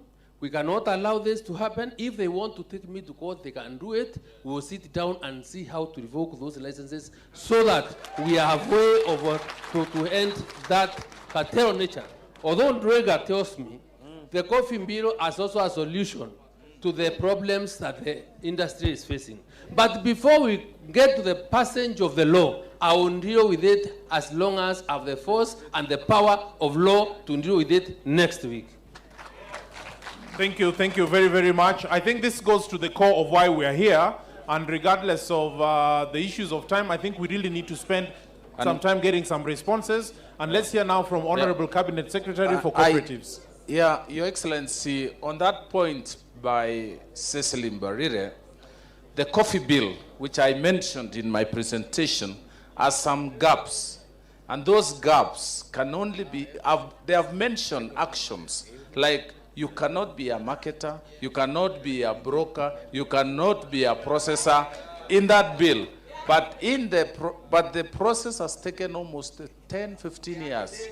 And there is deliberate intention to delay it. So for us, Your Excellency, the direction you gave, immediately after we are done here, we will convene and redo. And I believe the drafters are here. We convene the Office of the Auditor General, of the Attorney General, and also parliamentary drafters and Senate drafters. We ask them to come so that we can pick these issues and capture them in the law. My colleague here has committed that he can handle them administratively, but that could be short term because they will frustrate again through the process. But still, Monday and Tuesday, if you take that action, honestly, we can begin to feel and see the impact of these coffee reforms. Thank you, Your Excellency. Thank you. May? Thank you very, very much. I think let us have Honorable Ndwiga to say one comment. Yes. And then we shall move to Honorable Moses Kuria. Thank you, and to be short. Your Excellency, what Governor Mbarire says is true. And that's what we were trying to cure in the Coffee Act. Because the Coffee Act, it goes further to do what the CS Cherugui said, where the farmer is paid direct for their proceeds. And that is what is being fought, even now as we sit here. All those cartels, they're not fighting anything else. They want to be in control of the money from the society all the way. And that is what even the chairman of cooperatives, Ion Tasema, you know, I'm not looking for votes anymore, except to kura yako ndio nitakutafutia. Yangu staki. So, me I can say this, that even the chairman of cooperatives, their problem right now with this bill is that there's nowhere where they'll be touching the money once this bill is passed, except the 10% which is allowed for running the society. They will give you all other excuses. And you know, I don't know whether you wonder why this bill is, why there is all this harambaru yote na coffee bill. It is because the interests are very, very, very high all over. Even our own members of parliament, some of them have told me, unajua naambiwa na watu wetu hii kitu ispite kama finance bill. Hata ya kahawa wengine wanaambiwa ispite because those chairmen now, there's no way they will touch the farmers' money once we pass this bill. Thank you very much, Honorable Ndwiga, for that. Let's hear from Honorable Moses Kuria, specifically on the issues as raised by Honorable Mbarire. I want to thank my sister Ses for being very bold and courageous. And kweli ugali inatoka kwenye unga, sababu tumesikia jagi wa Mbarire tena. Now, what will happen next week after CS Medeka Linturi takes his action? And I want to support him. Sheria ifuate baadaye. First take administrative action. We have agreed with the CS Medeka. He's going to revoke all licenses, everybody apply afresh. Yeah? So that we start from zero. Kila mtu akuja alete kesi yake. Now, as it happened to the little GACHAGUA, what will happen? These people start telling us, hii kahawa Huko auction, it is not going to be bought. The same intimidation. So next week, as Lintori revokes licenses, I will call a meeting of Council of Governors and all coffee governors to agree on mitigation measures that counties can take to ensure that those cartels cannot sabotage us at the auction and at the marketing level. Finally, and I've seen the majority leader is here, is these people also, they become financiers. They also, is a marketer, possess. They are also the lenders. They give you money loans and they give you in dollars. They give you in foreign currency and you have to pay in shilling. And you know how the currency is. That's the biggest enslavement there is. So I want to ask Honorable Kimani Ichung'wah to go and look at the budget again with Didi Nyoro. Let us put more money in AFC and in commodities, in coffee fund, so that we are able to replace those people, so that we can give our cooperatives money that is affordable. But I want to warn governors, even if we put money in the coffee fund and in AFC, those chairmen of cooperatives don't want that money because they get a commission and a kickback from those Akinasok and those other lenders. So it is up to you now also, do your bit also, reining on those people and make it illegal immediately for any cooperative to take money other than from AFC or from coffee fund. Thank you. Thank you very much. I think now we are winding up this session. I think it's been a very good session. We are having further sessions coming up. You can ask the questions then, but I think it's really time for us to be able to proceed. And I really want us to give a round hand of applause to our panelists as they take back their seats. They have really done a good job today. Thank you very, very much. And as I leave, I want us to just have one last reflection as I leave. We've been talking about high-value coffee and so on and so forth. When I Googled my phone right now, I noticed that Walmart is actually selling things called Nature-Wise Green Coffee Bean Extract for weight loss. $21 for 30 capsules. I'm seeing VitaPost Green Coffee Plus Supplement for weight loss, 60 capsules, $28. Why don't we also, in addition to coffee being drunk, what we are calling the low-value beans could actually be input for pharmaceutical products that can actually be marketed. We get the active ingredient from them and sell them at $30, $40 as part of that value proposition. Thank you very much for your attention.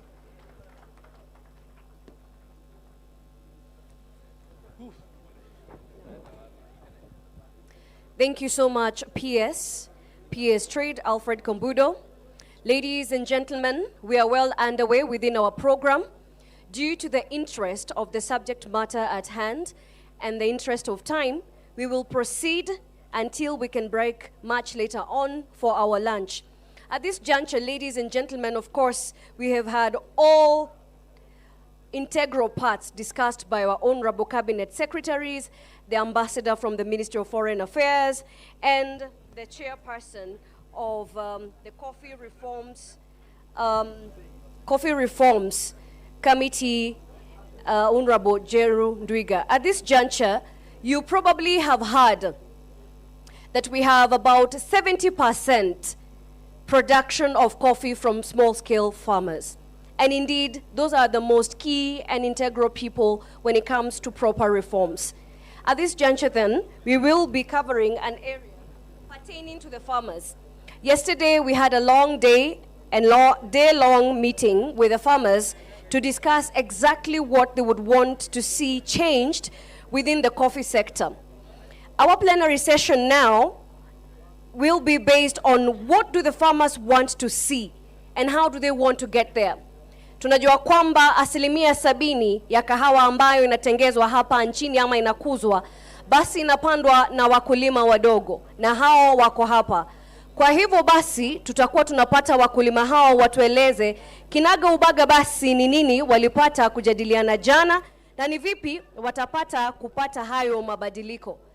Wacha ni muombe sasa mkulima ambaye ni John Mshwe kutuongoza katika ratiba hii. John Mshwe.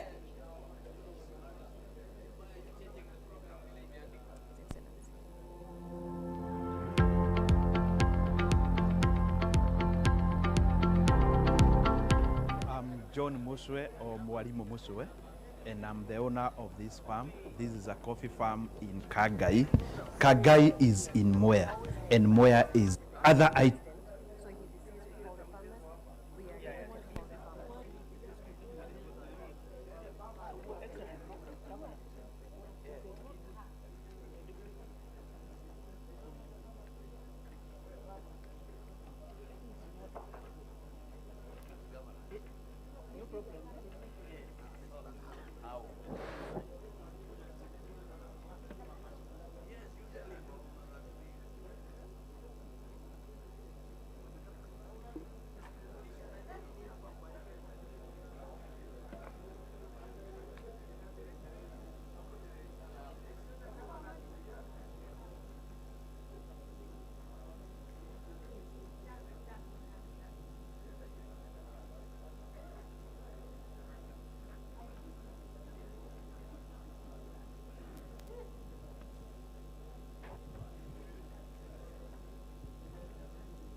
Now, asante sana. Thank you, Excellency.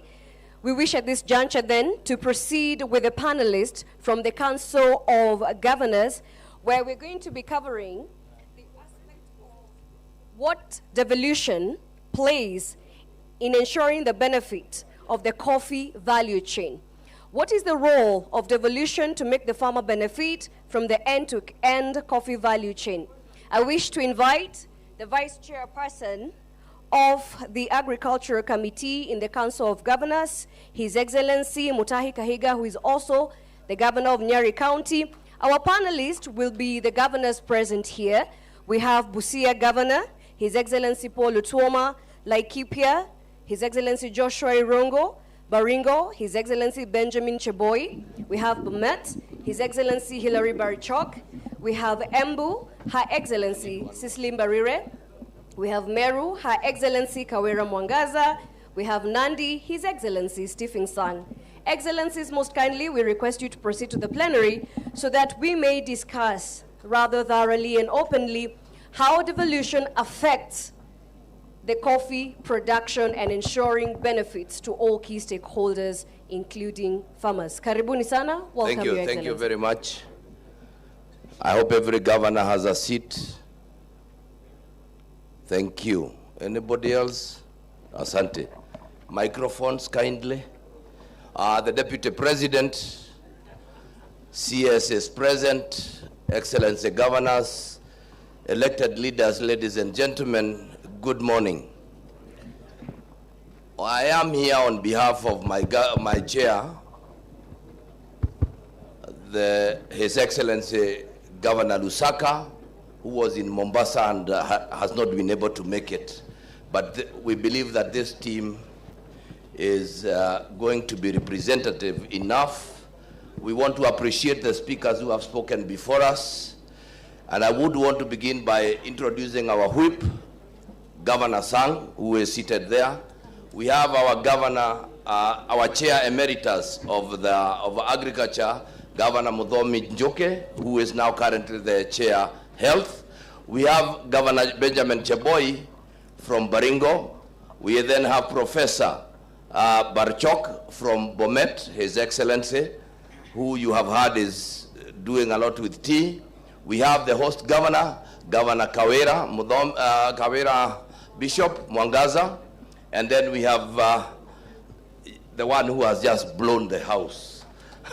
The tough lady from Embu, our chair, UDA, and also the governor of Embu, Serire Barire, and I remember I am reminding her the president told her she belongs to somebody, to Kai Square.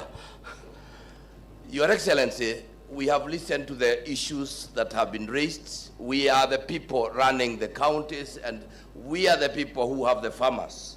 We are all well aware in this hall the challenges we have in coffee, and I do not intend to go over them. But we need to ask ourselves, now that we are in a devolved system, what is the role of devolution to make farmers benefit from end-to-end coffee value chain? I don't think I have any better team than this team I have here. And I'm going to challenge them on a few areas. I will give them a specific area on which they speak so that we are guided and we do not waste a lot of time. I want to begin by asking our Chair Emeritus. We all know that we have quite a lot of challenges. We have the issues of poor governance that has been mentioned here. We do not know whether the men and women running our cooperative societies are perfect in what they are doing. We have the issues of aging coffee trees, it has been mentioned, poor farming practices, coffee marketing and price volatility, which has been ably spoken about by Cecily Mbarire. We have limited value addition, and the invasion by the sector cartels that has just been spoken. I have the following questions for you. Governor San, how can county governments and stakeholders work together to improve market access for Kenyan coffee, ensure fair prices, and mitigate the impact of price volatility? And as you think about that question, Governor Muthomi, how can we collaborate with the research institutions and extension services to provide farmers with up-to-date knowledge and technology for sustainable coffee production? Governor Cheboy, what measures do we need to take to address the issue of aging coffee trees and encourage farmers to replant with the disease-resistant and high-yielding varieties? Professor, I don't know how much coffee you grow, but please tell us, how can the coffee sector in Kenya leverage technology and digital platforms to streamline the supply chain, improve traceability, and enhance transparency? And as you answer these questions, remember what Governor Cecily Mbarire has spoken about. That is the shell under which we are operating. I also want to talk to Bishop. What would be the role of counties in the digital transformation, especially for coffee factories? My sister, how will county governments support and promote local value addition and local coffee consumption? Kindly, let's have your answers. Thank you, Governor Kaiga. Thank you, Deputy President. And I want to first join everybody here in congratulating Cec Mbarire for just hitting the nail on the head. Your Excellency, these 2 days is valuable time from the counties and from everybody seated here. But I think we will do a great disservice to ourselves if we are going to just go through the program and deal with the superficial issues. We must just be honest with ourselves. The question directed to me in terms of marketing and the pricing. Clearly from the discussions that we had just here, there is the whole question on coffee starts and ends with conflict of interest. Conflict of interest. How do you allow one individual to be the one who buys the coffee, the one who finances the processes around coffee, the ones who mills, the ones who market, and the ones who buy, all the same, and it's one individual? And this has been allowed by the law. I am completely shocked when I heard the minister, Linturi, saying that he is hearing these names for the first time. Clearly there is a problem there. If your own directorate has been able to license all these, and as a minister you are hearing for the first time, it tells you that the cartels within the ministry and within this sector are playing at a very different level. We must be able to deal with this issue once and for all. And I think as county governments, we are at the point where we interact with our farmers.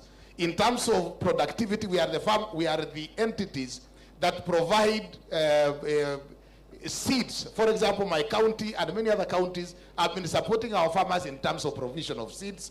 We have been supporting our farmers in terms of subsidy on farm inputs. We have been supporting our farmers in terms of supporting and building the cooperative societies. But I think our role, if you look at once you license these brokers, these millers, and these marketers, you reduce the participation of county governments. I, for one, in Nandi County, have developed a mill But we had to work so hard to get the license from AFA for us to do that mill, and now we are also struggling to get the license to do the marketing, supporting our cooperative societies. Why can't we allow this space to be open to governments to support the process and be able to reduce the kind of cartels that we see in there? I want to propose, and I want to propose this because also we had a presentation by the Ministry of Foreign Affairs. We have all our embassies. How is it possible that Baringo, for example, would go all the way to Korea, or Kipkelion would go all the way to Germany, cooperative societies go all the way to Germany to secure a market, yet we have our ambassadors and our commercial attaches in those countries, and they are not able to get us those markets? How do we, what does it tell us about the capacity of our ambassadors, the capacity of our staff that we send to our embassies in terms of securing this? If a governor can take time from Baringo all the way, a governor can take time from, Nandi all the way, why can't we increase the capacity of these people so that then we can be able to move forward in that direction? I want to propose two things, honorable governors and the delegates here. I want to propose two things. One, let us open up this space and get out conflict of interest. The reason why we have that conflict of interest, Your Excellency, most probably the leadership that has been, and also the leadership of this nation previously, had conflict of interest. I'm very happy that you confided to us here that you do not have conflict of interest within the sector, within the coffee sector. Members of parliament, this law, and I realized that when Linturi was put on the spot, all of us were clapping. Unfortunately, the bill in the parliament has been sitting in the parliament for almost 15 years. What has stalled the process in parliament? It actually means the same cartels have actually pocketed even members of parliament. Why? We want to be very honest. If at the end of the next 2 days here, if we are done with the recommendations in this meeting today, and we identify a small team to put together what we have agreed into law, we want to ask Imani Chungwa, together with Aaron Cheriot and your respective committees, why will it take you more than 1 month for you to do that law and ensure that you open up and ensure that we are all able to agree on a law that can be able to move us forward? If we are going to take another 3 or 4, 5 months, it actually means that we will have given these cartels an opportunity to start influencing one member of parliament after the other until we are not able to move. So I think at the end of the day, Your Excellency Deputy President, the law will set us free. We can talk about farm inputs, we can talk about the role of county government, but if you do not sort out the legal framework that ensures that no person or no cartels are allowed within the sector, we will be here in another 2-3 years still discussing the same thing. Let us sort out the law, and we have the members of parliament here, we have senators and members of the National Assembly. We as county governments we will be willing within the next 2-3 months, not 2-3 months, but 2-3 weeks, for us to organize forums for public participation on that law, so that then we can move into the Senate and the National Assembly and put the law in place, and then allow us then as county governments to support our farmers. The aspect of cooperative societies, Minister Chelugu, you are seated here. One of the challenges that we have ourselves is that the cooperative officers who are supposed to be auditors, cooperative auditors, who are supposed to be cooperative officers within our counties, when you discuss with them how to deal with these cooperatives and ensure compliance with the law, they will tell us that they report to somebody called commissioner, is it commissioner of cooperatives, who is an officer in Nairobi. We do not know. These are cooperatives within Nandi County. Why am I being directed by a commissioner of cooperatives in Nairobi? We must be able to also deal with that particular element, so that then we can be able to devolve, allow us to deal with our cooperatives, allow us to re-engineer our cooperatives. If we want to put money, I am not going to put money into a cooperative society that I have no control over, that I cannot be able to audit. Why will I put money there? So if we can open up, you will actually allow county governments to continue budgeting and put resources, because we know those resources are going to be into good use. But otherwise, if you are shielding county governments out of the running of cooperative societies in terms of auditing, then we cannot be able to put our resources as county governments. So basically, from my perspective, it all lies on conflict of interest and the law. If we can fix the law, then allow us to continue doing that which we have to do. You have already done inputs, Your Excellency. The national government, you have given us, for the first time in almost 10 years, coffee farmers are benefiting from the subsidized fertilizer. Previously, it used to be only maize farmers. Now you are already supporting it. So really, we must allow the legal framework to be reviewed, and let us do it within the shortest time possible. What says Marina has done, as I can tell you, if we don't sort out within this window of 1 month, 1.5 months, the same cartels will regroup. They might even get to our county assemblies. They might get to the National Assembly. Why don't we use this window of goodwill from the president and the deputy president for us to sort out this law and ensure that within the next 1.5 months, we have sorted out the coffee once and for all, and we allow ourselves to move forward. Thank you very much. Thank you very much. He is a lawyer. We allowed him to a few more minutes. Chair Emeritus. Thank you very much, our Vice Chair. From the onset, I want to say that, yes, research is critical, but there are things that don't need research in our coffee sector, even before we go into financing that research. That everybody in this room who has coffee producing constituency or county knows very well that we have an aging set of production parameters as far as value chain is concerned. If you look at the average age for the farmers, the two of coffee in our counties, you will notice that youth are predominantly absent. If you look at our production technology, you'll notice that it's outdated. It is critical that we get our youth to be interested in engaging themselves in coffee farming. And I want to ask you, as we proceed, if we have noticed around our counties when we have elections for the cooperatives, they attract more interest than the seats of MCAs and members of parliament, even the financing is bigger. Why would a cooperative chair of a factory or a cooperative society spend more money than an MCA or member of parliament in ensuring they're elected? That is where the rubber hits the road, and I'll tell you why. Almost every county in the coffee producing zones have milling factories now, or they have millers. But it is not all the farmers who want to mill their coffee in those mills that they have actually used their resources to put together. Half of them go and mill outside. Where do they take their coffee? Why is it that we allow them to take their coffee outside? It is very simple, because we don't have a law that caps them from taking the coffee outside. Where do they take the coffee? Of course, they take them to the same cartels that we've been talking about. So as if we do the law, we need to have a law that caps the farmers from taking away coffee from their counties and go mill it somewhere else. Because there's power in numbers. You have a factory where you have cooperative societies, like 49 of them. 20 are milling in your miller. The other 29 are out there with the cartels we're talking about. You will definitely not have the value of numbers, and therefore they will fetch the less value, or they do not fetch good value for money because of their small numbers. On that particular issue, the war on the pricing of coffee is one on grading. Where you do the grading and capping is usually the millers. When you allow your coffee to go and be capped and graded by somebody else, and you're not there to see, and they give you grades on paper, how do you know that is the right grade? Because that is what has been happening. And Your Excellency, that is where we lose it. Because the moment we allow that coffee to go and be graded somewhere else and capped somewhere else, the results we get is just what we are supposed to believe by faith.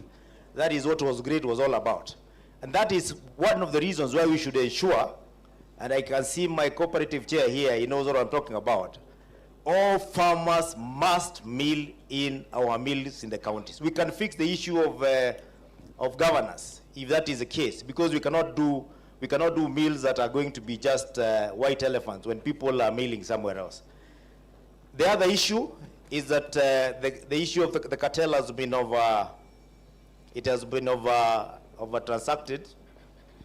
However, we have to appreciate that 2 or 3 years ago, our coffee cooperatives, or rather farmers, Very few of them are direct access to the market just here in Nairobi, in the Coffee Market Exchange and Coffee Marketing Authority.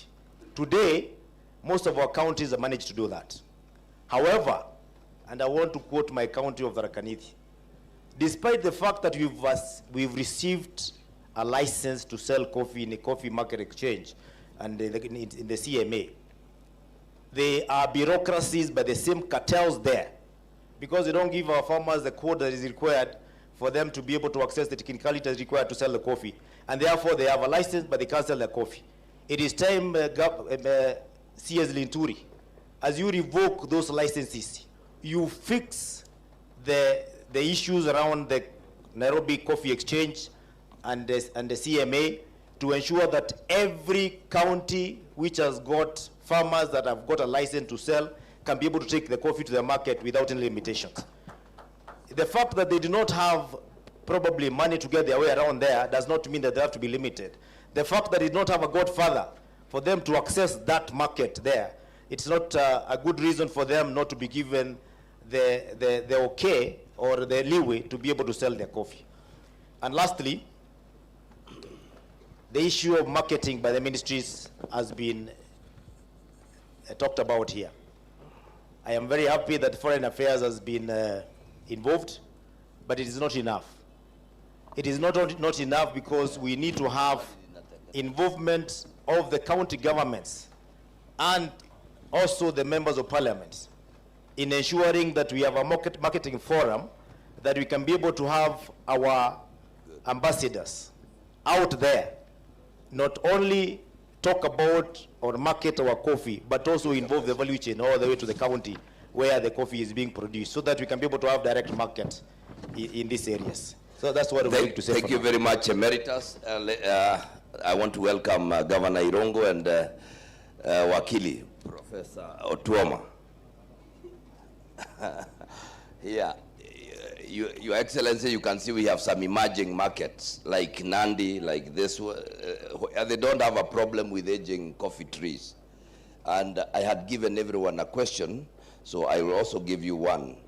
Now, Governor Irongo, what are proposed strategies to eliminate middlemen and cartels to enhance greater profits directly to the farmer? Think about that, because we are now with Governor Baringo. We are just a minute so that we can give our governor from Migori. I don't know whether you Busia, sorry. How many cooperative societies do you have dealing in coffee? You has only one. How do you improve its governance? I think that is well. So now, my governor, Baringo, kindly. Thank you. Your Excellency, the question that has been asked by our moderator speaks squarely on how we can increase the quantum of coffee that is produced in Kenya for export out of this country. We were just told that Uganda is almost becoming the leading coffee producer in this region. And we have reduced our coffee from 140,000 tons to a paltry less than 50,000 tons. The reason is because some of the coffee producing counties have reduced production because of change of use of land. I think what we can do is, us as governors, will need to aggressively market coffee as a product that can be sold properly, that can get money. The issue of aging coffee trees, of course, we have been, the most important thing is how do we get it back, even the aging coffee trees, to be able to produce sufficient quantities of coffee. There is an issue of extension workers. The extension workers that have been in the counties for a very long time are aging, just like the farmers are also aging. So we need to invest in extension, very critically. And we need to motivate farmers to open more land for production of coffee. The moment we do that, then we can be able to increase the quantum of coffee. Of course, there is a direct motivation on the issues of marketing.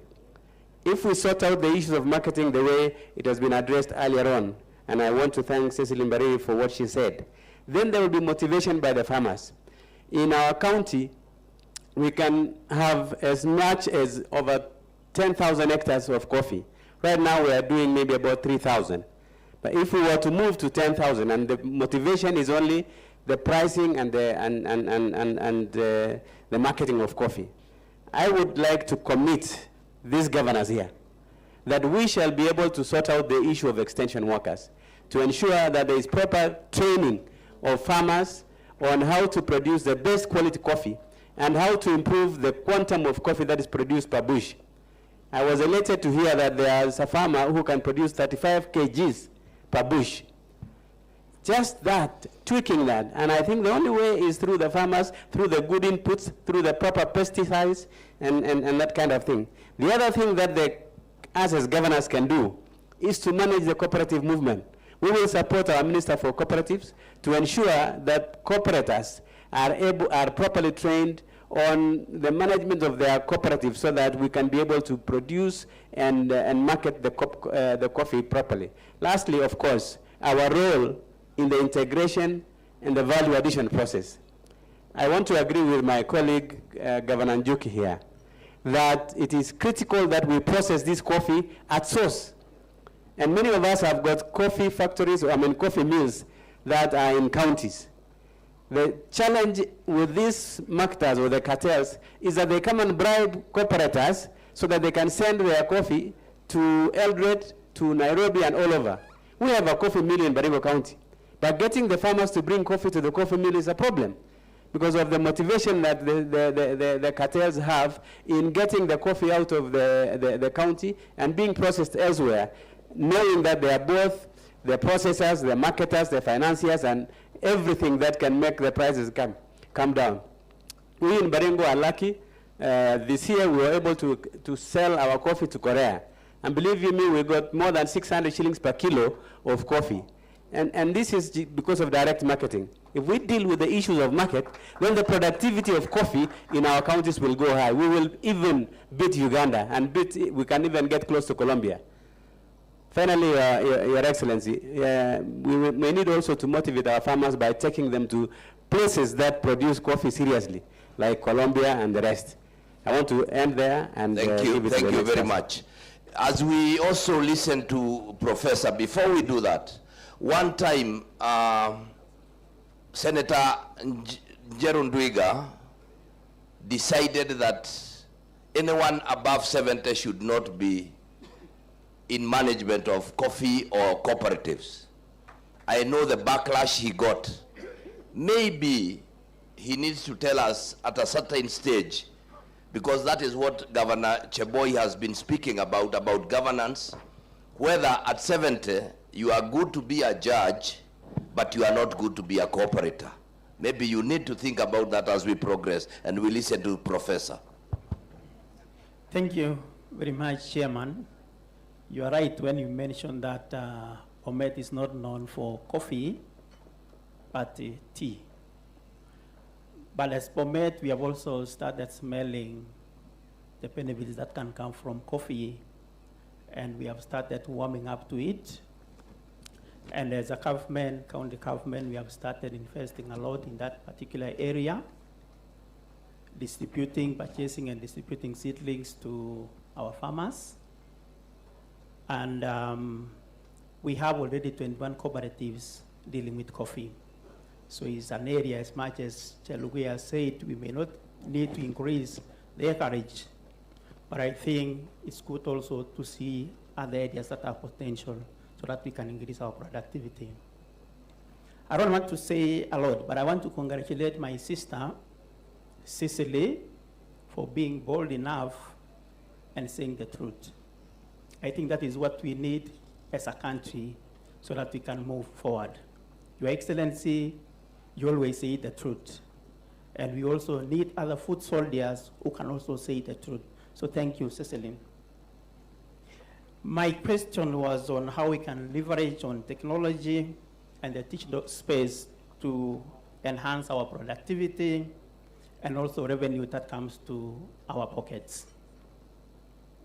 I think without belaboring the point, Your Excellency, digital space has given us opportunities. And probably that is the reason why even in the Finance Bill 2023, there is something that is coming to us in terms of a new revenue stream, monetization of whatever content that we have in digital space so that we can get money. As farmers and all the value chains that we have within not only coffee sector, but in the agricultural sector, we can take advantage of this. Your Excellency, I think the price that we can fetch in coffee, irrespective of the fact that we have mentioned that different markets have different tastes. But I think quality also impacts on that. And as a country, and particularly in the area of coffee, we have to embrace technology so that we can enhance on our quality. Even what we had mentioned earlier on, branching into different areas, getting derivatives from coffee, like what the PS had just mentioned some few minutes ago, it cannot happen unless we invest in technology. And that is one area where we need to embrace, Your Excellency. And I like the approach that we are using, multi-sectoral approach. The universities, people in the area of technology, how can we enhance productivity? Can we have your contribution? Secondly, Your Excellency, is organization of the entire chain, value chain that we have in coffee. The only way that we can be coordinated, because I think the experience that we have had is people taking advantages of our disorganization that we have in the sector. Because probably a farmer in Bomet do not understand what a farmer in Meru is doing or Kirinyaga. So if we can have and take advantage of these technologies, especially in the sharing of information, I want to believe no one will take advantage of our farmers. Number three, Your Excellency, is in the area of information. Technology is coming in to bridge the gap between research and practice. I know we have a lot of information, even in Caldo. But the question is that information that is supposed to benefit us, and particularly the farmers, is that information with the farmers or with the agents who can facilitate that? That is our extension officers. As counties, we are investing a lot of resources to employ extension officers. Sometimes we may not have enough resources to take them back to school or institutions such as Caldo to be to be updated in terms of information. But the digital space, we can have information systems so that our extension officers are actually empowered to empower our farmers. Then almost finishing, finally, Prof. Yeah. Is in the issue of marketing. Yeah. CS, Kudia has mentioned, what is the problem if a farmer from Meru markets his or her own coffee from the living room, sitting room in his house or her house? It will only be possible if we make use of technology. I can track my process, how it is being auctioned, the money that has been able to fetch from the comfort of my home. And that is leveraging technology and digital space to enhance our productivity and our revenue. Thank you. Thank you very, very much. Professor, now the host governor. Thank you, Vice Chair. Mine will be very brief. I'm asked to share some light about digital transformation when it comes to county government.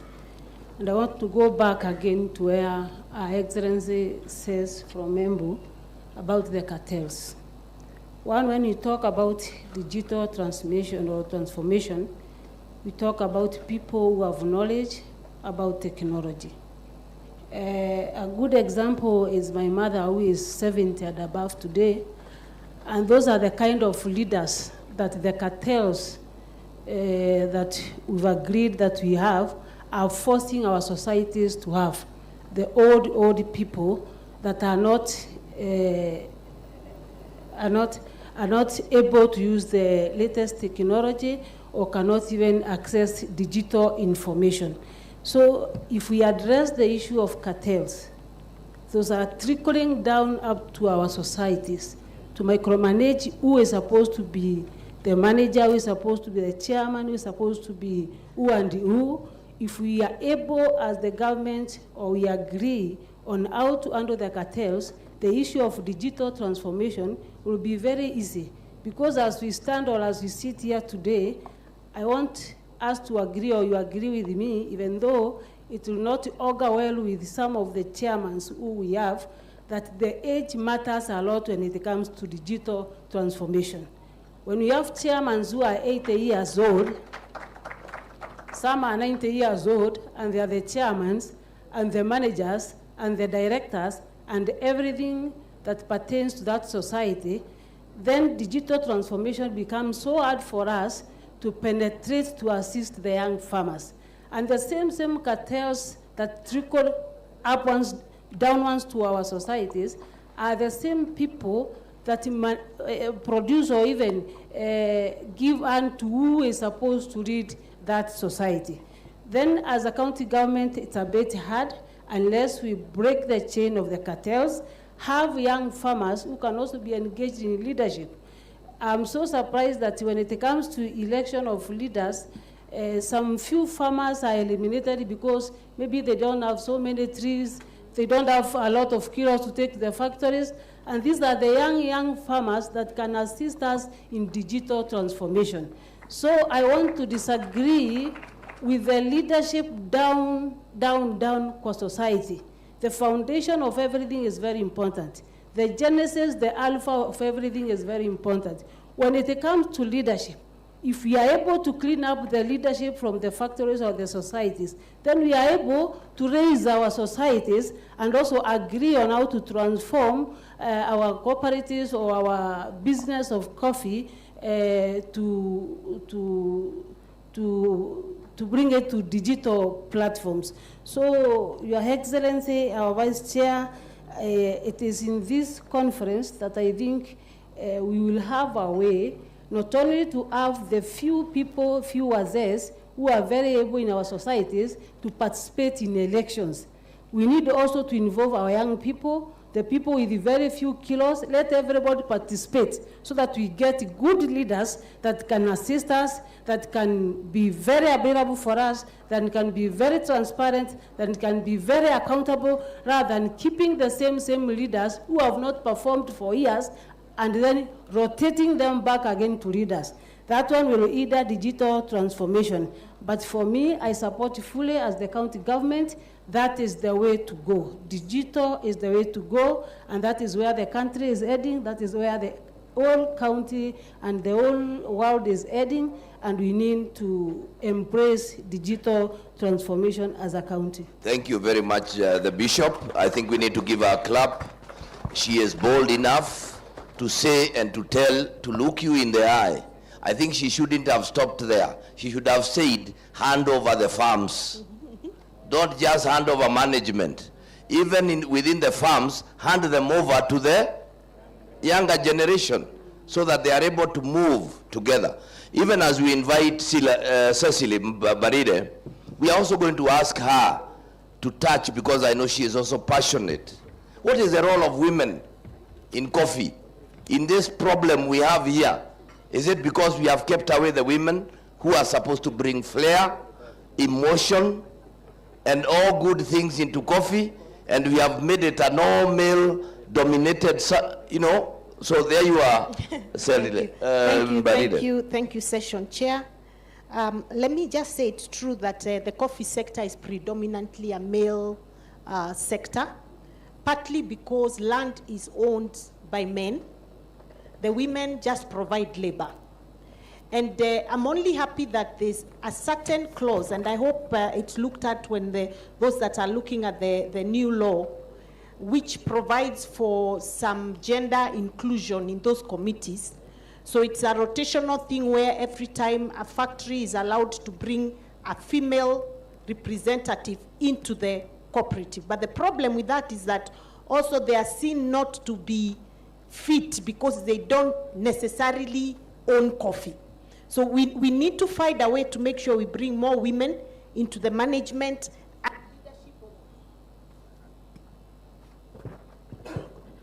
and leadership of the coffee sector, and make sure that they are well trained.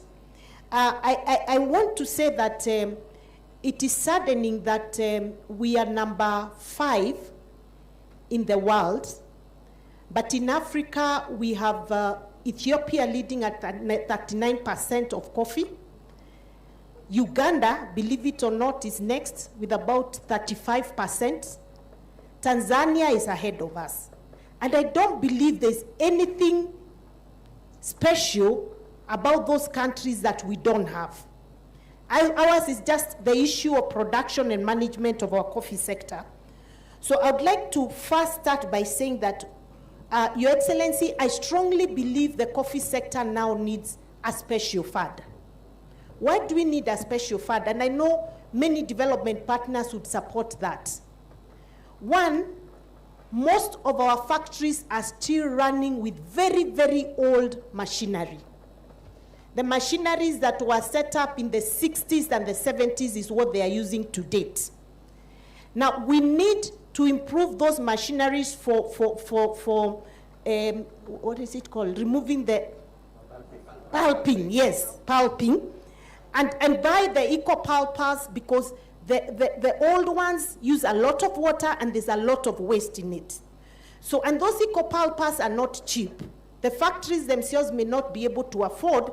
I know most governors seated here have been able to buy a few for some factories through support, through the NARIC program and other programs that are coming through development partners. But I think we need to consciously upgrade those pulpers so that we go for eco-friendly pulpers so that we can be able to do more, use less water, and there will be less wastage. Number 2, we need to consider using solar dryers so that we are not taking so much time trying to dry our beans, and in the process some quality of those beans is taken away by over drying them in the sun every day and the handling that goes with it every single day.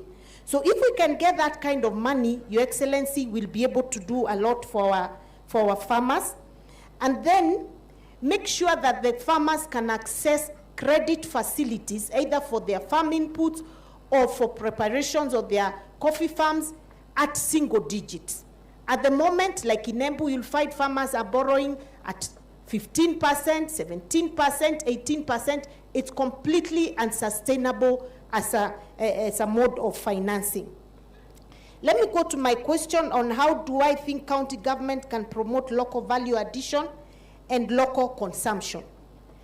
I start by saying that I was very surprised because, you know, I'm just first-time governor. We held an expo in Embu County 3 months ago that the CS Chelugui and CS Kuria came. And then we also held another national expo in readiness for Madaraka, again led by the Cooperatives Ministry and Trade. Now, you'll be surprised at the value addition that people are doing in their homes in a small way. Huge and very good. So what these people need, number 1, is to be able to access the coffee and be able to do more value addition and scale up their levels of production. For example, we have KIPES, and County Aggregation and Industrial Park will be a game changer for our counties and the country at large. Through KIPES, we'll be able to do aggregation at the county level. We'll be able to give these people who are doing value addition an opportunity to come and add value to their coffee and then we market the coffee, and then we'll be able to get more money going to the farmer. So I'm happy about KIPE. The governor is extremely excited about KIPEs, and we are supporting it. And it is a partnership between the national government and the county government. National government is putting in 250 million. County government is putting in 250 million. Please clap for that great idea. That's a wonderful idea. So we are hoping that through that we can be able to do more value addition, not just for coffee, but several value chains as each county is identifying. But I want to thank the national government for a very important thing they have done. They have zero-rated the packaging materials of our value-added products. So that includes coffee. Those packages are very expensive. Whether it is tea or coffee or any other product, they are very expensive. Once they are zero-rated, they make us more marketable, and we are able to compete at the world space. So, and in terms of promotion of consumption, I think each county needs to come up with an idea of coming up with their own local coffee houses. You don't have to have a Java because it's for high end. We need to have smaller coffee houses, even at village level, where we give young people a coffee maker and ensure that there's some nice work environment around there where now old wazes, mamas, everybody in the village can come and have a nice cup of coffee. I think that is what we've lacked as a country. We need to come up with a serious marketing strategy to make sure our people begin to take coffee and take it like we do tea. And somebody actually mentioned, why can't we encourage consumption of coffee in the schools? And maybe that's why we should also begin, so that our children can begin to grow with the coffee consumption culture, like is in the case in the West, so that we can make more money out of that. Thank you very much. Thank you very much. Let's give Sister a wonderful clap. I thought she would say, you don't preach a gospel you don't believe in. We should be the first people. And we ask Kawera Mwangaza to sign an executive order that there shall be, that no tea shall be served here until we leave, so that we all take coffee. Yes. Because we should be the first people. Yes. Maybe just to see, Your Excellency, let's see how many people have taken a cup of coffee in the last 1 week. Or in the last 1 week. You see, it's not everybody. Yeah? Majority of us are taking tea. So I think she has thrown the challenge to us. Let's change the way things are. I believe I still have a few more minutes for Governor Irongo and okay. Governor Irongo, we have a few more minutes. Asante. Asante. Let me first start by congratulating and saluting the great leader, the Deputy President. As you have said earlier, is that a great leader is the one that is able to face and handle decisions, the hardest decisions. I want to recommend you because today we are here in this forum just because of a hard decision of cartels. And as my question is reflected on what should we do to increase the profit from the farmers, it has been talked by everyone. Everyone has spoken on it. It's about law, it's about alpha, it's about regulating in terms of how licenses are being given.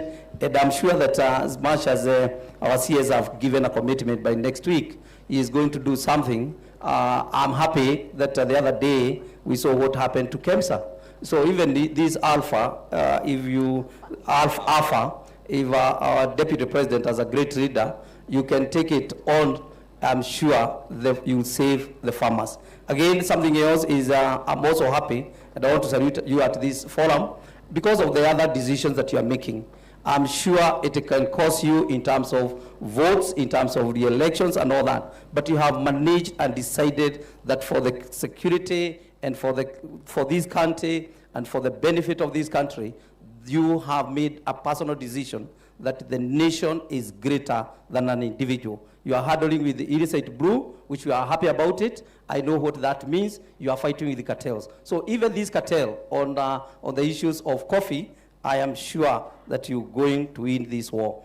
Some of us, we are not looking for any other vote. and many of us who are here, we are not looking for any of votes, and therefore we want to commit ourselves that we are going to help you fight these cartels. And I'm happy again that you decided that Laikipia was not one of the counties that was included. It wasn't included, and Laikipia County has never been considered as one of the coffee growing counties. And therefore allow me first to convince and put a case for Laikipia, for many of us who are seated here, that as much as we are talking about cartels, as we are here as Laikipia, a very potential county, to many of us who are here, that we can be able to increase the productivity of this country, because the changes, as Kahiga have mentioned, is that many of the counties who have changed our agricultural land uses to other real estates and all the other, Laikipia County would offer a space for increasing the productivity, where the county government of Laikipia has even taken lead in terms of doing that by opening a number of areas, in terms of promoting cooperative society, in terms of enhancing where lanes is required, where water is required. We are doing that. And therefore, I want just to reiterate in terms of giving some picture, to give a picture of how Laikipia County is in terms of this sector of coffee growing. And I just want to take 1 minute. That the main coffee growing areas in Laikipia are two wards, that is Githiga and Marumane wards in the western side of the county. Currently, more than 600 farmers have over 130,000 mature coffee plants. That's over 100 hectares that we are covered. And this season, this year, Laikipia County have made a commitment and have given to young farmers, young people, where we are all struggling about our cooperatives and the coffee sector being led by old people. Laikipia County have made a conscious decision that we are going to promote coffee to our young people, where we have supplied this year over 20,000 seedlings of coffee to the young farmers, so that they are able now to change the whole sector. The issue of this cartel, Laikipia County have been dependent on the coffee management service from Eldoret. These are the guys who are buying our coffee, and they are buying at 324 shillings per kg. But surprisingly, Laikipia County has been selling coffee. Even many of our smallholder farmers are selling coffee, cherry berry at the farm, on the farm, and because of that they don't have the processing plants. And this is one of the areas that we would request, and we are working on, and we would want to partner to work on this and establish the processing where we can be able to increase the quality of our coffee. And therefore, for me, in this forum, is where to open up to Laikipia as one of the other frontier that can be used to increase the productivity, so long as the market issues have been addressed. And therefore, count on us as Laikipia. And Laikipia, we have offered again, in terms of marketing, in terms of the area, we have set aside 2,000 acres for industrial park, where we can be able to even do in the warehouses, the processing plants for this coffee, and increase the productivity, as well as increasing the quality of the coffee that we are selling. So for me, in terms of how can we increase the profit to our farmers, is just a matter of dealing with these cartels through the law and through the AFA, which has been given the mandate to do the licensing of coffee industry. Thank you. Thank you very much. Now, Governor Paul Otuoma. Is it working? Asante sana. Your Excellency, some people may wonder why I'm here. I'm from Busia, not Migori. Sorry. And you may be wondering whether Busia grows coffee or not. Your Excellency, before I even say whether Busia grows coffee or not, I'm also here to represent Meru. I'm an adopted son of this area. The one seated next to you there is my brother-in-law. I'm unaniruka. So Meru's business is also my business, Your Excellency. Having said that, Busia also grows some coffee, although not to the scale that we could be talking about. But there's reason for that. One of my colleagues there asked me whether I have come to represent Chepkube, because we were very famous in those days. Some people may not know what Chepkube is, but that was during the coffee boom of the 70s and 80s, where Busia and Bungoma were the leading coffee, was it producers or traders? Traders in those days. So I'm here just to talk about governance issues. Your Excellency, I'll just use the examples that were spoken here. One, there was the Agricultural Committee and also the members of parliament from coffee growing areas. And none other than Waziri Kuria, I think he has left, when he said they were frustrated with the kind of activities or reforms they were trying to bring in the sector. Then the key question, where did that frustration come from? We have got Agricultural Committee of the Assembly and the Senate. From what we were told here again, there have been efforts, but those efforts have not yielded the required outcomes. What has been the root cause of this problem? Thirdly, Your Excellency, Waziri here, my brother-in-law there, you have seen the surprise here that who licenses these companies? And you saw him asking AFA, one of his agencies, who came up and said they are the ones licensing. And he said from now henceforth, he's going to take some action.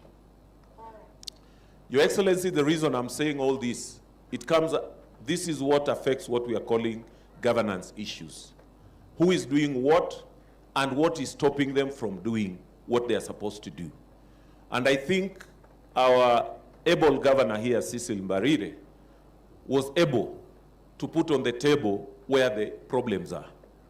The former minister, our brother again, Ndwiga, Honorable Ndwiga, talked about even the frustrations he faced as a minister when he was in charge of cooperatives, to an extent of being threatened to be taken to court.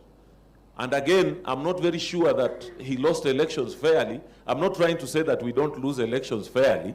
We do lose fairly. But you know how cartels sometimes, when they have got interest, will be interested in the outcomes if you seem to be opposing them. And we have seen this even happening to members of parliament. Having said all that, then the key issue is on governance.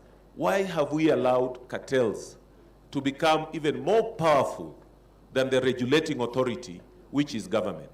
And Your Excellency, I want to join those who have said that it needs somebody with guts to provide leadership, because the answer is known. Where the problem is known. But we just need guts to make sure that we do what is rightful for the coffee farmers in this republic, and will change the fortune of our people. Our coffee is good. I have seen it everywhere. I was in Canada 3 weeks ago, and I went into Walmart, and I saw a machine there in the supermarket. I think it was for grinding coffee, and it was written Kenya Coffee. So I really got interested to see where all this thing is. But when I went back to the hotel, and most of the hotels we went to, I was seeing black coffee from Colombia. So I'm not surprised with what Waziri Chelgoe said, that in their visit to Colombia, they have taken certain steps that have enabled them to be where they are. Other than the scientific issues of production, marketing, but one of the main issues that has been dealing with governance issues, to make sure there's proper regulations, those tasked to do the work are doing the work that they are supposed to do. Your Excellency, I want to end by saying there's also opportunity in this country. When Waziri Kuria said there's now a deliberate effort by national government working with county governments to come up with industrial parks to do value addition. I think that's one of the major clarion call of this government, to do value addition on our products and look at the aggregation system where we are working all the way from production to the market.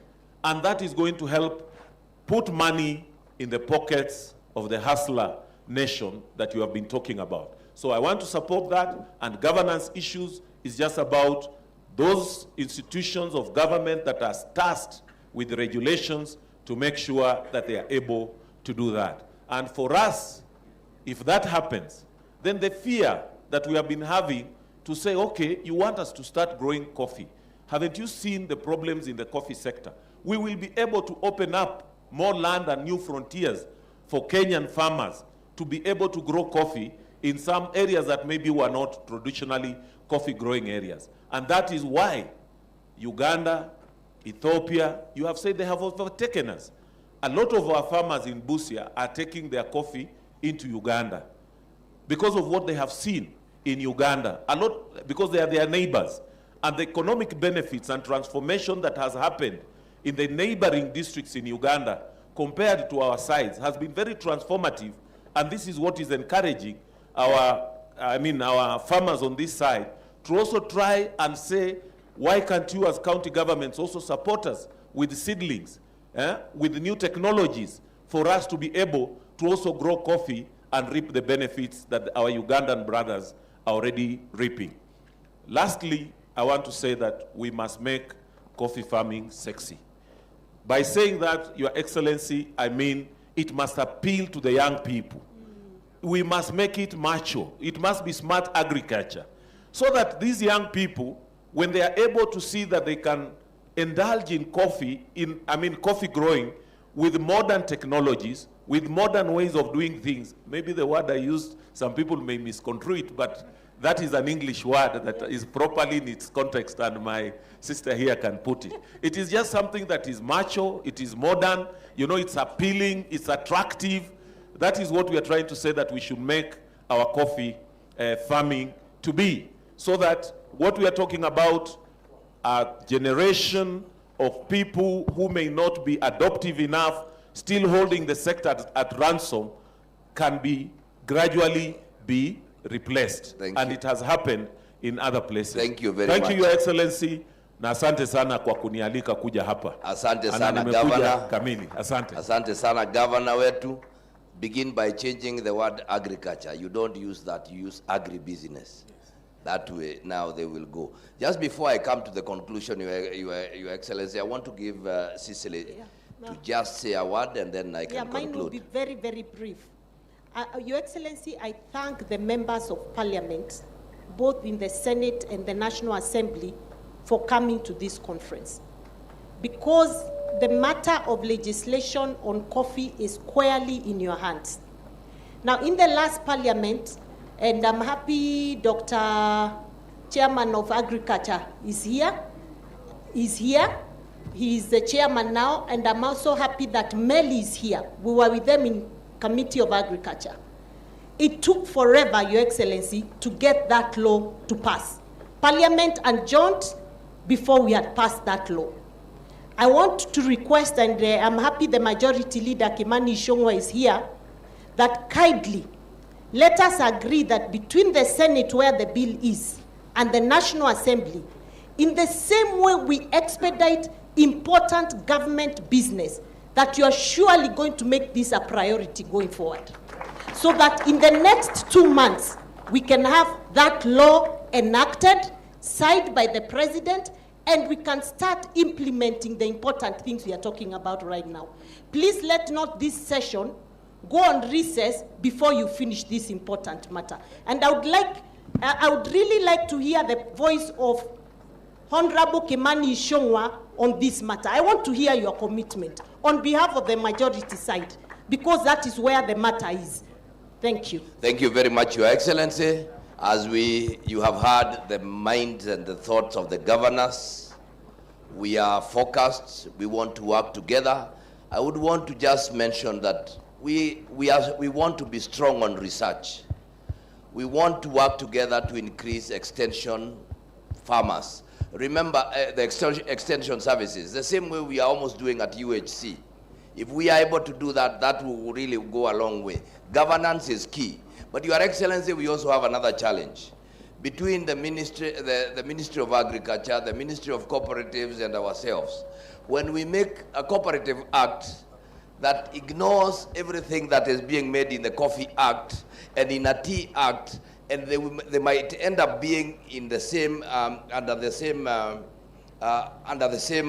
cooperatives, then we have a challenge. And therefore, we want to say this. What we can now see between these ministries is going to do wonders for us. When Honorable Mithika Rinturi was appointed, I was courageous enough, and I told him I come from a place where people speak the truth. And I told him, hardly before he was 1 month in office, the same people they had set a target of 30 million to collect and bring to him to change what we have, what you have already. And I remember telling him in a meeting we are glad he has not taken it, because that is why we are where we are. But beyond everything else, Your Excellency, it was also important for you to bring this conference here, because the enemy, the man who totally destroyed the coffee and tea, came from this area. And now you have brought the man who will reverse all that from this area. We want to wish you well. Thank you very much. Ladies and gentlemen, emeritus, you can close. Just one more. Your Excellency, we are struggling as a country with the dollar at the moment. And it is good to appreciate that when we leave our coffee in the hands of multinationals, Your Excellency, check where the bank.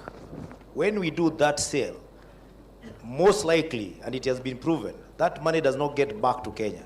It is in German banks, it is in UK banks, but when we sell our coffee directly, that money we are paid in our accounts here, that is going to help our dollar go up. And it's not only in coffee.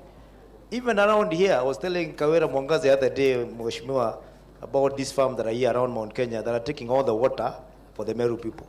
Do they have a bank account in Meru County where they bank? They sell their flowers and the money is left out there. Here, it is only pocket change that is left here, and now we are struggling with dollars. So let's fix the coffee, and the dollar is going to be regulated because our farmers will be paid directly here with dollars.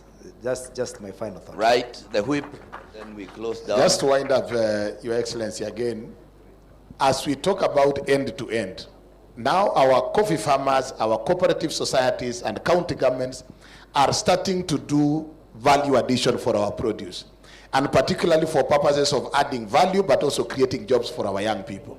Unfortunately, the law right now in terms of taxation is that when most of these big boys were setting up these industries, the equipment on agro-processing was zero-rated. But during that time, the corona time, there was some change in law, and you introduced 16% tax on agro-processing equipment.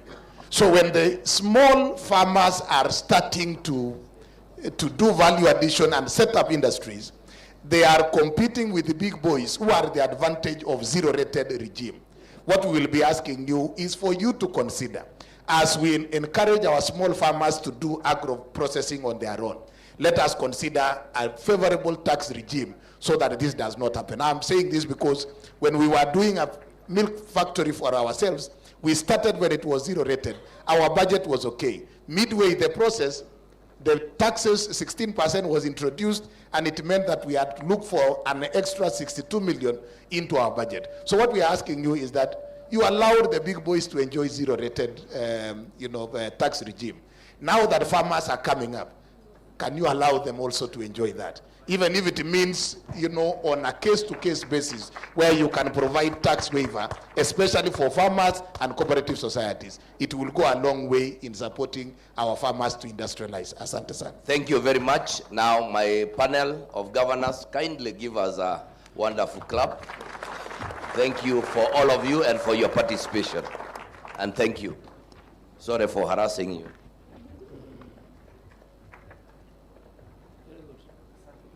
Thank you, Excellency Governors, for the wonderful presentation on how devolution will positively impact the great changes that we seek and reforms in the coffee sector. Ladies and gentlemen, it's been a successful first session around the coffee sector reforms. At this juncture, I wish to invite His Excellency, the Deputy President, to give us the way forward. Welcome, sir.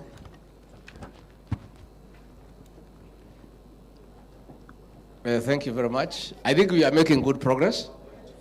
I think we want to end this session so that we break for lunch for 45 minutes.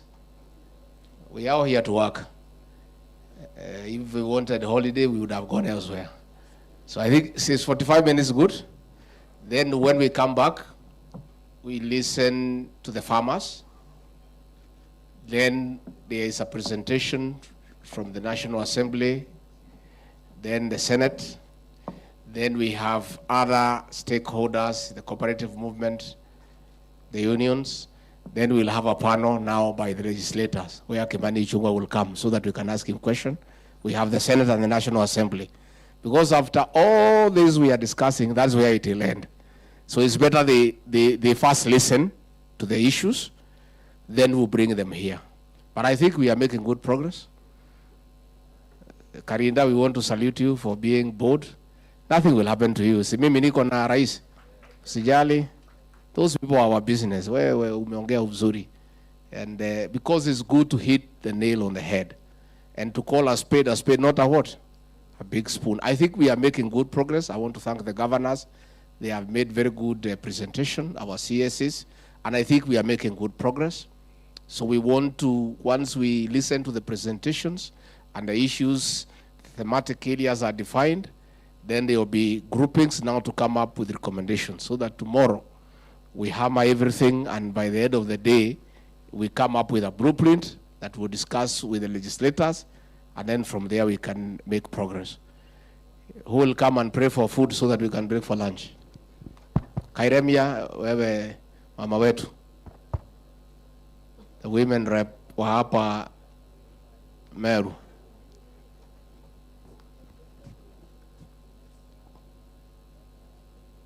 Na ufupi sio kukatwa.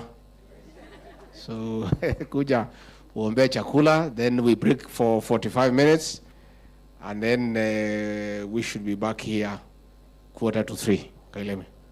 Thank you very much, Your Excellency. My name is Elizabeth Karambu Kailemia, commonly known here as Mama Safi. I'm the woman rep for this area. And now, I don't want to say much, even though I've been born in the coffee area. Actually, my father started the societies here. So I'm very glad, and thank you very much, Your Excellency, and also our dear President. And now, I think we stand and pray.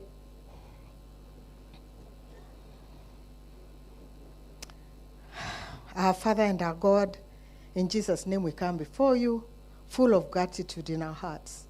Father, we particularly want to thank you for gathering us here this morning for this noble event, oh Father. We know that you have only good plans for us here in Kenya. And I cannot deny that, Lord, this must have come from you. We are praying, Heavenly Father, that you may give us strength, give us wisdom, even to foster, to bring back the coffee industry the way it used to be. Father, we want to thank you most sincerely, even for the food that has been laid before us. We ask that you bless it, even as you bless our souls. For in Jesus' name we pray and believe.